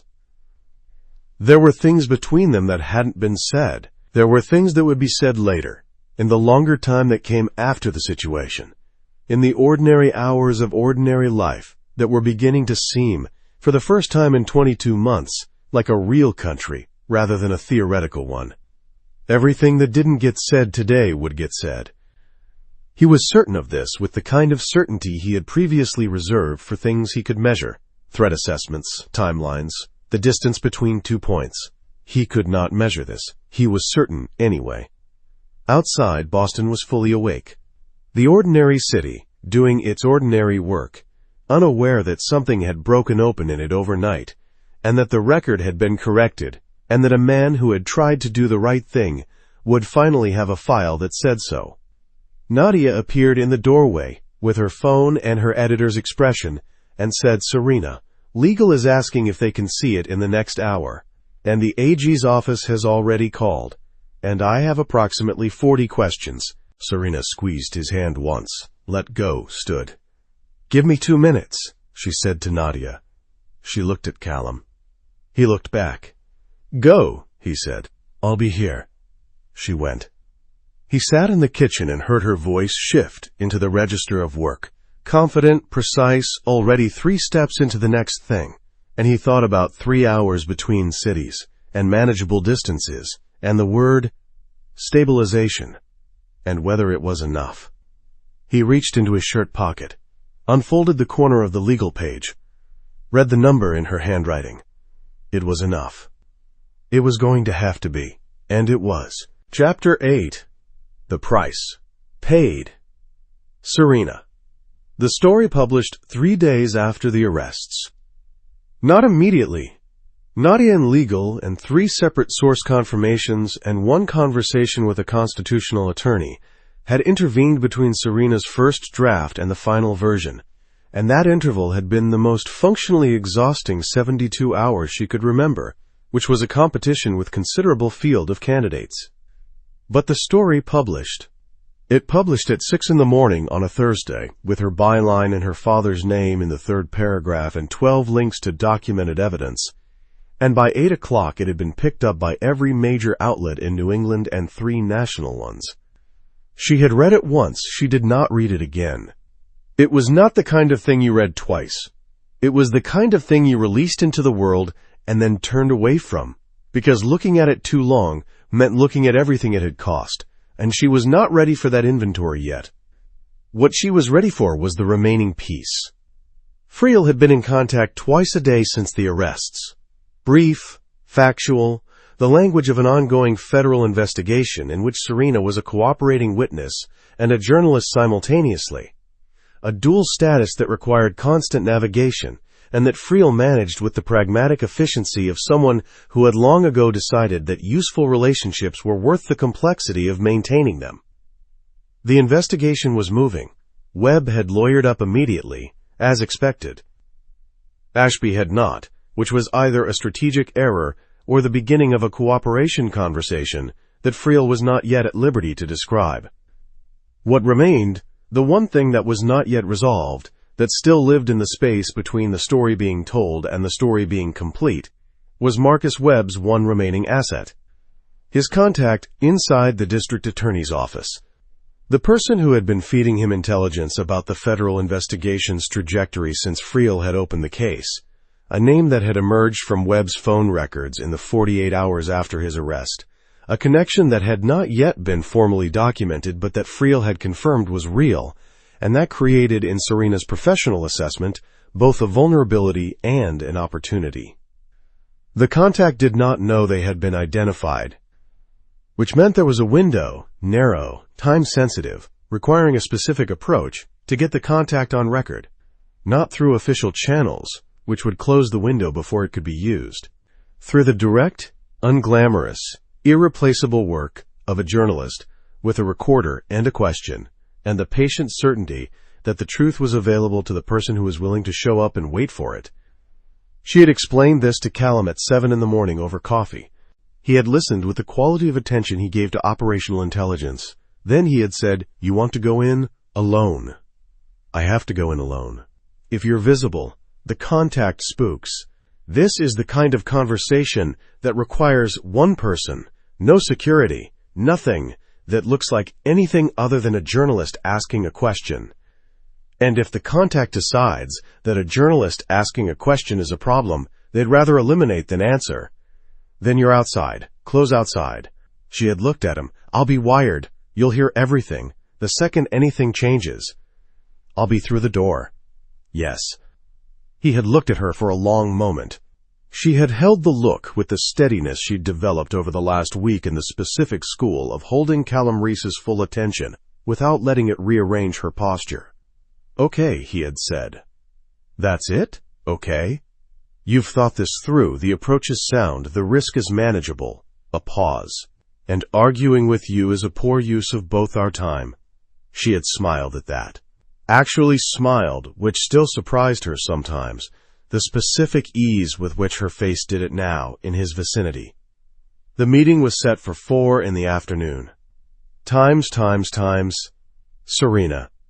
The contact's name was Renata Solis, Assistant District Attorney, 39, 9 years in the office. She had a corner office on the 4th floor of the Courthouse Square building, and she had agreed to meet Serena on the basis of a professional courtesy request. An interview about the Webb case for a follow-up piece, framed in the specific language of a journalist seeking official comment, which was both literally true and not the whole truth. Serena had been in rooms like this many times. Rooms where the person across the desk did not yet know that she knew what she knew, and where the conversation's entire architecture was built on that asymmetry, and where her job was to find the specific angle of approach that moved the person from the position they had entered with to the position they would leave having occupied, which was usually the truth. She had Callum's voice in her ear. A single small device, the kind that required no visible external equipment, that he had calibrated that morning in the apartment, with the focused efficiency of someone performing a task they had done many times, in conditions where getting it wrong had consequences. He had placed it himself, 2 fingers along her jaw, turning her head with the lightest pressure to check the angle. "Testing," he had said. "Testing," she had said, to the room, and heard his voice through the earpiece. "Clear, I've got you." She had needed a moment after that. She did not tell him so. Renata Solis met her at the door of her office with the professional warmth of a public official who had learned to be welcoming to journalists as a strategic posture and who performed it well. She was small, precise in her movements, with the kind of face that assessed without appearing to assess. Serena recognized this because she did it herself. They sat. The pleasantries of a professional meeting occupied 4 minutes. Then Serena set her recorder on the desk, announced it, and asked her first question, which was entirely routine, and which Solis answered entirely routinely, and the second question was also routine, and the third. The fourth question was not. "Miss Solis, I'd like to ask you about a series of calls made from Deputy Commissioner Webb's secondary cell phone to a number registered to a device that, according to the Federal Investigation's phone records, was used from this building." She watched Solis's face, watched the assessment speed up. Specifically, 3 calls in the 48 hours after Webb's arrest, 2 of which lasted over 6 minutes. The room went very still. Solis's expression did not change. The quality behind it did. Something tightened.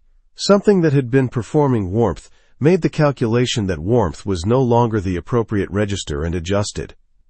"I'm not sure what you're suggesting," Solis said. "I'm suggesting that I have phone records indicating contact between Webb's secondary device and this building during the active federal investigation, and that I'm going to publish a story about that contact, and that I wanted to give you the opportunity to comment before I do." A pause. In her ear, Callum's silence, present, listening, the specific quality of his attention that she had learned to feel as a form of steadiness. "I want to be very clear," Serena said. Her voice was level. She had been building to this conversation for 8 months, and she was going to be exactly as clear as she needed to be, and not 1 degree more.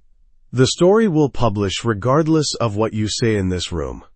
What you say in this room determines whether it says you decline to comment or whether it says something else. Those are the options currently available to you." Solis looked at her. Serena looked back. There was a specific moment in these conversations. She had been in enough of them to recognize it, when the person across the desk made their actual decision, not the performed decision, not the one preceded by the performance of considering, the real one, the one that lived in the exact second when they understood that the exit they had been planning to use was no longer available. She watched Solis reach that second.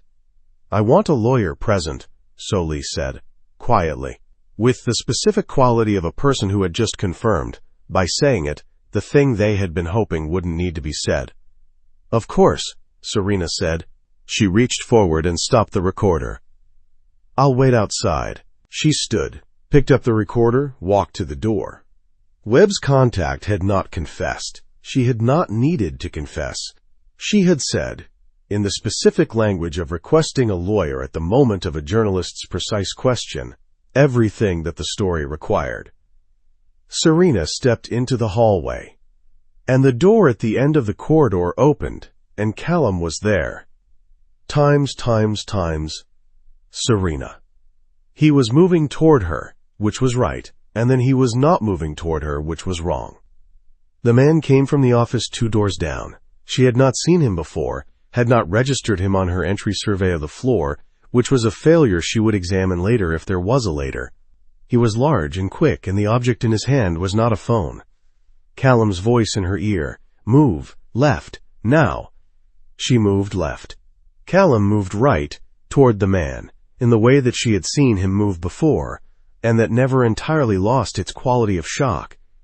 The speed of it, the absolute commitment, a body that had decided what it was doing and had stopped considering alternatives. She moved left into the fire door and through it, and into the stairwell, and she heard, through the door, through the wire, the sounds of a collision, not gunfire. Contact, the specific, brutal percussion of two people in a space not designed for what they were doing. She put her back against the stairwell wall, and she counted.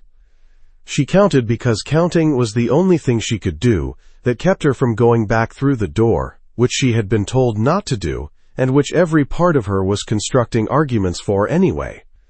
Callum's voice, stairwell, go down, exit on 2, turn right, there's a service exit at the end of the hall, my car is on the street behind the building, go. Are you? Go, Serena. She went. The service exit was where he said it would be. His car was where he said it would be. She stood beside it in the thin November light, with her hand on the door handle, and her heart doing something loud and structural in her chest, and she waited. 3 minutes and 40 seconds. Then the service door opened and he came through it. She saw the gash before she saw his face, left temple, bleeding freely, the kind of cut that head wounds produced with disproportionate drama.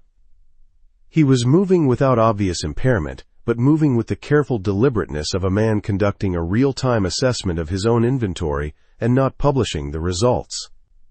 She had the car unlocked and open before he reached her. Drive, he said. You're bleeding. Drive first. She drove. 6 blocks. Then 8. Then the specific route away from the building that put distance between them and whatever Friel's people were about to find on the 4th floor of Courthouse Square. Because Friel had been alerted the moment Serena stepped into the stairwell, and the federal agents were already moving. She pulled over on a side street in the South End. She turned off the engine. She turned to look at him.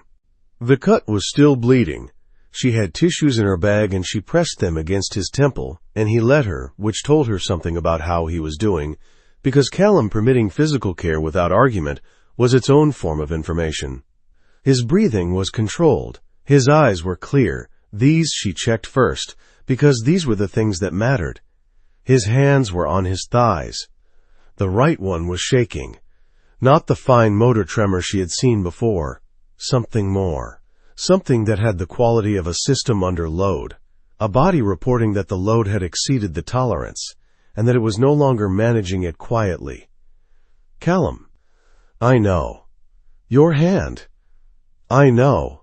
His voice was steady. It was the voice he used for operational information, the level register of a person describing the parameters of a situation without editorializing. It happened in the building. There was a wall involved. I came down on my right side. She pressed the tissue harder against his temple. She was not going to think about the wall. She was not going to think about the specific arithmetic of what a wall represented in the context of his condition, the invoice it generated, the number it moved on the timeline she had been trying not to hold in her mind, but could not entirely keep out of it. She was going to think about his eyes, which were clear. She was going to think about his breathing, which was controlled. She was going to think about the fact that he had come through that service door. Owen, she said, call Owen. Right now, while I drive you to wherever he needs you to be. Serena. I'm not arguing with you about this. Call him. A pause. Then he reached into his pocket and took out his phone with his left hand. The steady one, because the right was still doing the thing it was doing, and pressed call. She drove. She listened to him talk to Owen, in the low, factual register he used for medical information. Concise, precise, the man who had learned to treat his own body as a reportable system. She listened, and she drove, and she thought about 80% non-progression, and 3 hours between cities and the piece of paper in his shirt pocket. She thought about what he had said in the kitchen at 6:45 in the morning, 8 days ago, when she had confronted him in the hallway with his coffee and his impossible stillness and his refusal to leave. Someone tried to shoot you last night. She thought about what it meant that he kept saying that, that he kept saying the simple, flat, accurate thing and then remaining in the room where it was true. Owen said something on the phone that made Callum's jaw tighten once and then release. She turned onto the highway heading north. Sometimes, Serena.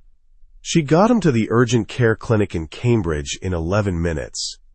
The clinic had been Owen's instruction, not an ER, which would generate paperwork that could complicate things in ways neither of them needed right now, but a clinic he had a relationship with, staffed by a physician he trusted, where Callum could be assessed without the full machinery of an emergency department. He had called ahead. They were waiting. The physician was a man named Dr. Mara, 60s, with the unhurried competence of someone who had been practicing long enough to have stopped being impressed by urgency.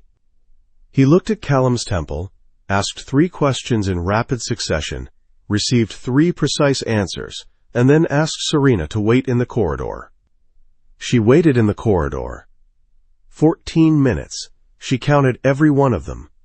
She stood with her back against the wall, and her arms crossed, and she did not look at her phone, which had 17 notifications on it from Nadia, and 2 from Friel, and 1 from a number she didn't recognize that turned out, when she checked it on the 14th minute, to be the legal department of a national newspaper she had never worked for, offering her a contract. She looked at this for 1 second and then put her phone in her pocket. The door opened. Callum came out. Dr. Mara behind him, speaking in the low, continuous register of discharge instructions. The cut had been closed, 3 sutures, thin and precise, the kind of work that would leave a scar she would probably trace with her finger in a future she was building toward. His right hand, held at his side, was not shaking. She crossed the corridor.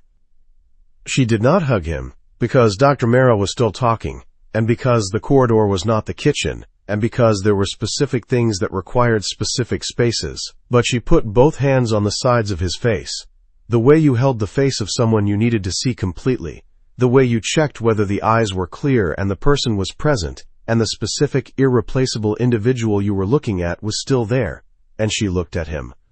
His eyes were clear. He was present. "Don't you dare," she said. It was not a complete sentence. It did not need to be. They both understood the complete sentence. The full breadth and depth and specific emotional weight of the thing she was not going to let happen, the thing she was directing all of her considerable will against, the verb and its object, and the tense of it, which was future and ongoing and completely non-negotiable. He looked at her. And then, something happened in his face that she had not seen there before. Something that broke through the arrangement, through the careful management of what was visible, through every professional habit of containment he had developed over 12 years and 2 years, and the 22 months of private arithmetic, something that was unguarded and real and completely his. He laughed, not a performance, not the social variety, a real laugh, broken and quiet and startled out of him, the laugh of a man who had not expected to be surprised and had been surprised completely in the best possible direction. It lasted only a moment, but it filled the corridor of the clinic in Cambridge with the most alive sound she had heard in 8 days. "I'm trying not to," he said. She felt something in her chest release, some last-held tension, some structural load that she had been carrying since she had read a text message on a couch at 5:43 in the morning and understood what it meant. It did not disappear. It redistributed into something she could carry differently. She took her hands off his face. She took his left hand in both of hers. "Portland," she said. "Portland," he agreed. Dr. Mara said something about rest and monitoring that neither of them heard properly, and then he went back through the door, and they were alone in the corridor, and outside the clinic. The city was doing what cities did in the early evening of an ordinary November Thursday, which was to say everything, indifferently, without any awareness of what had just been decided in a corridor in Cambridge. Callum looked at their hands, at her hands around his. "Friel is going to want a statement," he said. "Tomorrow. The story is already out. Your editor." Nadia can wait until tomorrow. He looked at her. What happens tonight? She thought about this for a moment. About what tonight was. The first night after the last night. The first night in which there was no immediate threat, no active situation, no specific operational requirement. The first night that was simply after. I think, she said slowly, we go back to my apartment, which will smell like a week of room service and investigative journalism, and I think we sit on the couch and watch something completely without merit on television, and I think you tell me something true, and I'll tell you something true back, and we'll continue that arrangement until one of us falls asleep. His hand tightened around hers. And in the morning? He said. In the morning, she said, we call Portland. Epilogue. The Long Way. 6 months later. Serena. The cemetery was in Brookline, 20 minutes from her apartment, if the traffic on Route 9 was being reasonable, which it was on a Saturday morning in April when most of the city was still inside with its coffee. She went alone. She had been going alone for 4 years, and she had developed over those visits the particular relationship with the ritual that people developed with things they did regularly in private, a combination of genuine intention and comfortable routine, the two not in conflict, but occupying the same space the way breathing occupied the space of being alive. She brought no flowers. Her father had a specific and unambiguous opinion about cut flowers as a memorial offering. They're already dead, Sari. The whole point is something living. And she had honored this by bringing instead a small potted plant that she placed at the base of his headstone, and that she was reasonably confident the groundskeepers would not remove, since she had placed a similar one 3 months ago and it was still there. She sat on the bench the cemetery provided nearby, concrete, cold, April still having the position that had occupied certain mornings before the sun cleared the tree line. She sat and she looked at his name on the stone and she thought about what the last 6 months had done to his record. Marcus Webb had entered a guilty plea in February. The federal charges had been extensive: conspiracy, obstruction, misappropriation of public funds, and, most significantly, conspiracy in connection with the death of Richard Vail.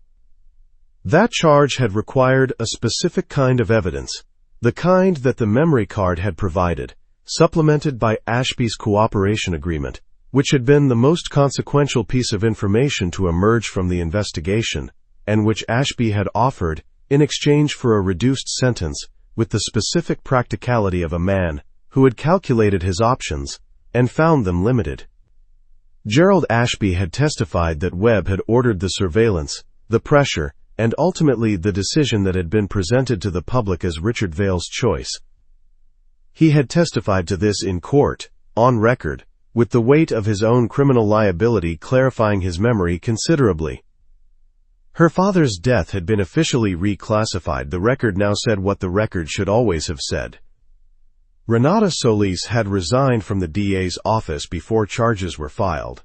Entering a cooperation agreement of her own, she would face professional consequences. She would not face prison. Serena had opinions about this that she kept to herself, because she had learned, in the course of writing the story and living the story and eventually having to separate from the story, that her opinions about prosecutorial outcomes were not always better than those of the people whose job it was to make those decisions. She had opinions about this too. She kept them mostly to herself. The story had won 2 awards. She had accepted them with the specific discomfort of someone who understood that awards for a story like this were a form of institutional acknowledgement directed at the wrong person. Her father had done the hard work. He had preserved the evidence. He had known what he was sending into the world when he hid the memory card in the back of his watch. She had told him so in her acceptance remarks. Specifically, by name, in a sentence she had written and rewritten 11 times, and which had come out, in the end, exactly right. She sat on the cold bench in the April cemetery and looked at his name and said, "We got there." The April wind moved through the trees. A cardinal landed on a nearby stone, looked at her with the profound disinterest of a bird, and departed. She sat a little longer.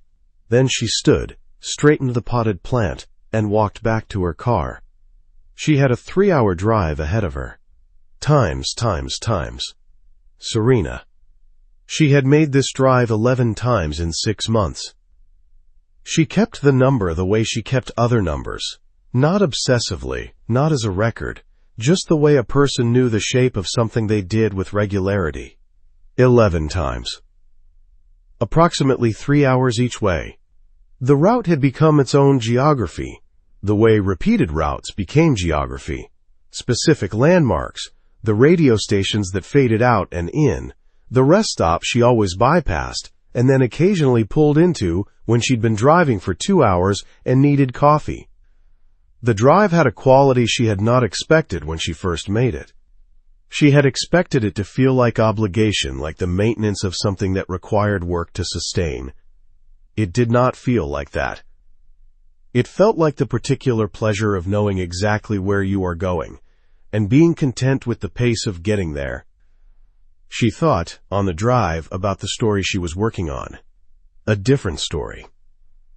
Nothing to do with Boston city government or corruption networks, or the specific machinery of institutional concealment. A longer piece, investigative but not urgent in the same way, about the process by which public records in 4 New England states had been systematically misfiled in ways that benefited specific private interests over a 20-year period. Less immediately dramatic. Deeply important. The kind of story that took a year to report, and that would, when it published, be read carefully by a few thousand people who would do something with it, and ignored by most people, and would matter anyway. She had been talking to Nadia about it twice a week.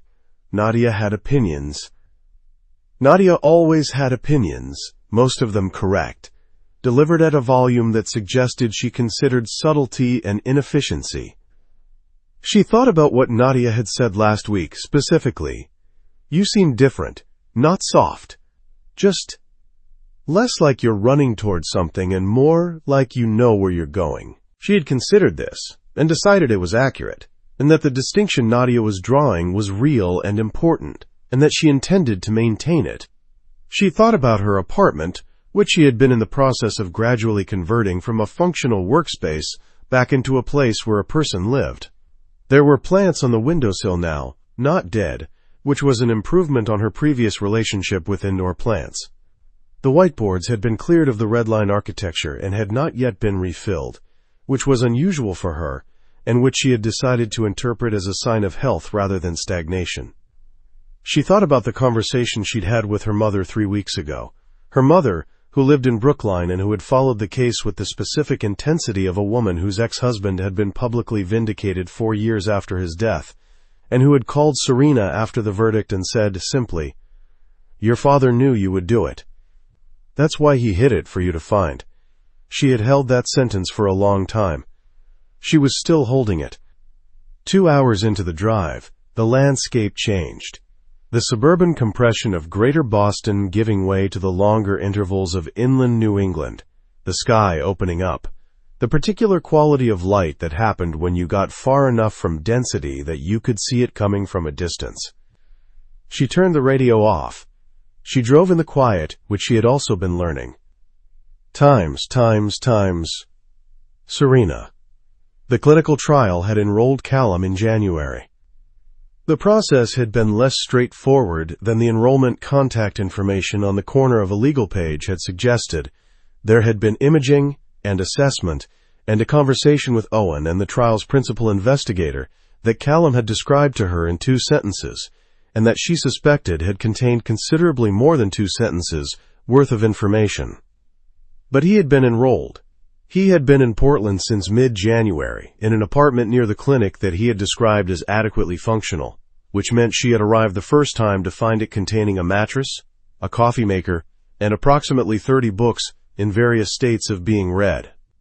She had brought a plant. It was still alive. The trial protocol required monthly imaging, weekly check-ins, a specific set of activity restrictions that he adhered to with the same precise compliance he brought to everything he decided to do. No physical work of the kind his previous profession had required. Regular sleep.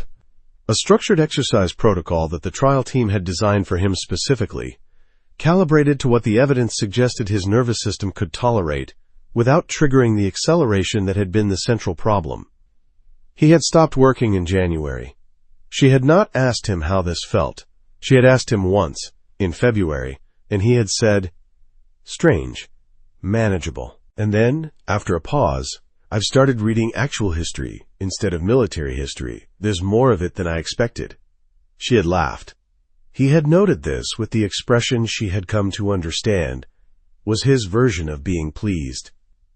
The 3-month imaging results had been shared with her in March.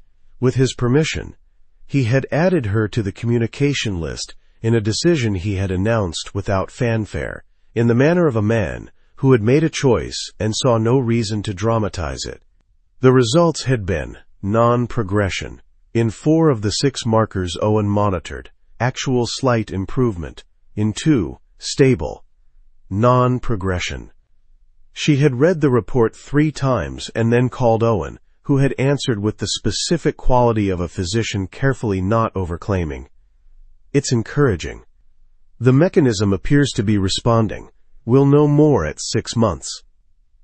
And who she had thanked with the sincere gratitude of someone who understood exactly what encouraging meant in that context and would take it. She pulled into the parking area outside his building at 1:30. She had not told him she was coming today. This was deliberate. They had discovered, over 11 visits, that arriving announced versus unannounced produced meaningfully different versions of the same visit. The announced version, involving a degree of preparation that they had both independently decided, was less interesting than the unannounced version, which was just her arriving and him being wherever he was, and the visit being whatever it was, rather than what they had arranged for it to be. He was sitting on the steps of his building, not waiting, she noted this, not looking for her car. Sitting with his back straight and his face turned up toward the April sun, with the specific quality of a person doing something as simple as being outside in weather that had decided to cooperate, without agenda, without operational purpose. His eyes were closed. He had a book closed on the step beside him. He was thinner than he had been in November. The trial diet and the protocol had changed the shape of him. Not diminished, just refined, like something that had been carrying more weight than it needed to. He was wearing a dark jacket she'd bought him in February, because his old one had finally given up at the shoulder seam, and because she had been in a shop and had seen it and thought, "That's him." She sat with the engine off for a moment, watched him in the April sun, eyes closed, doing nothing more or less than existing in it. She thought about 11 visits. She thought about non-progression, and 6 months, and Owen's careful hope and 80%, and the number that had once been the center of a calculation, and was now something she lived around rather than inside. She thought about her father. She thought, "He tried, and so will I, and the record will say so." She got out of the car. Times. Serena. He heard the car door close. She knew he did, because she had learned, over 6 months and 11 visits, that Callum Reese did not stop tracking his environment simply because his eyes were closed. That the stillness he inhabited was an active thing, populated with information she couldn't access, that his awareness of her arrival would have begun before she turned into the parking area. She walked to the steps. She was close enough to see the small scar at his temple. 3 sutures, healed now, silvered, the way his old scar was silvered, a mark she could find in the dark by now because she had traced it enough times to have it memorized in the specific way you memorized things you touched often. His eyes opened. He looked at her. He did not look surprised. He did not look like a person performing the absence of surprise. He looked like a man who had heard a car door close and had known, from the sound of the footsteps on the asphalt, that it was her, and who had simply waited for her to arrive at a pace he was not going to rush. "Took you long enough," he said. No preamble, no greeting. Just. "Took you long enough," in the dry, level voice of a man who had been waiting and had no complaints about the waiting, and simply wanted it acknowledged that he had noticed. She stopped at the bottom of the steps, looked up at him. The April sun was warm on the side of her face. His eyes were clear. She checked. She always checked, and she would always check, for as long as checking was something she could do, which she intended to be a very long time. They were clear. He was present. The specific, irreplaceable individual she was looking at was exactly where she had left him. "I went to see my dad," she said. Something moved through his expression, not pity. She had never wanted pity, and he had never offered it, which was one of the essential things. Something more like recognition. The acknowledgement of a thing that mattered between two people who had agreed, without ever saying so explicitly, that the things that mattered would be allowed to. "How was it?" he said. "Good." She meant it. It was good. He nodded once. She walked up the steps, not stopping at the first or the second or the third. She walked up to where he was sitting, and she sat down beside him on the same step, the way you sat beside someone when you had arrived at the place you were going, and there was no further destination requiring forward motion. Their shoulders touched. The April sun was the April sun. Warm, slightly tentative, the sun of a season that had not yet fully committed but was moving in that direction. The street was quiet. A dog walked past with its person.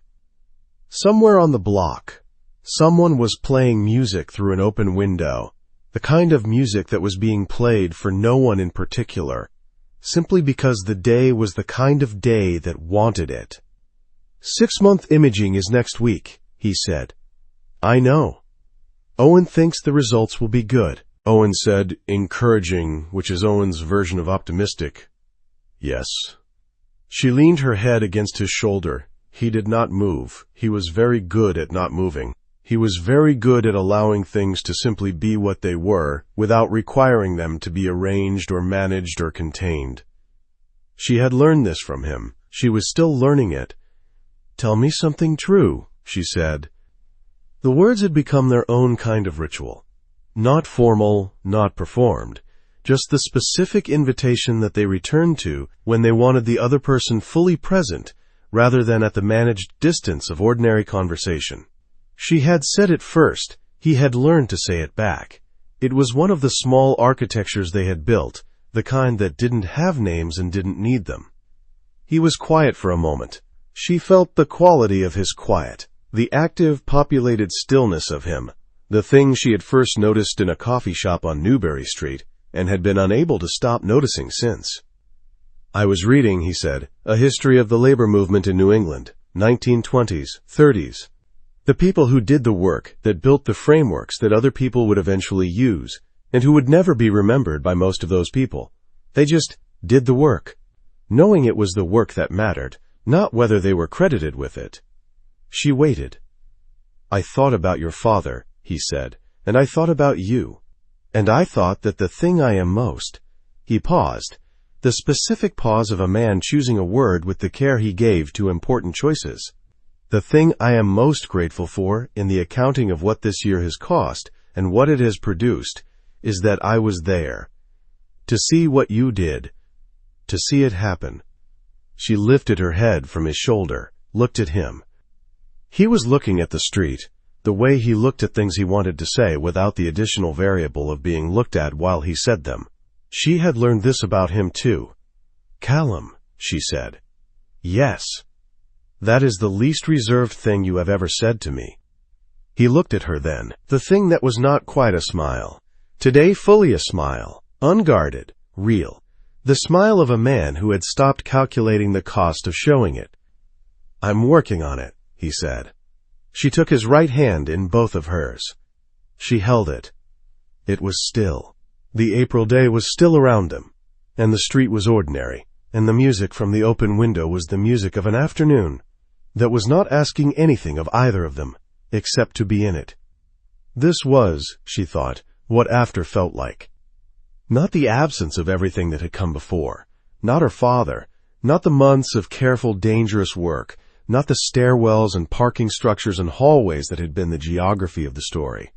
All of that was still present, still load-bearing, still part of the architecture of who she was and who he was and what they were building together. But after, on the other side of before, in the place where the time that remained was not a diminishing resource, but simply time, unallocated, available. To be spent, however, they decided to spend it. "Come inside," he said. "I'll make coffee." "You always make the coffee." "You always let me." She stood. He stood. More easily than he had in November, she noted. Filed it. Did not say anything about it, because some things were better held than named. He held the door for her. She went inside. The record would say, "They tried." The record would say, "They kept going." The record would say, "They found each other in the long way around." And they stayed. The end.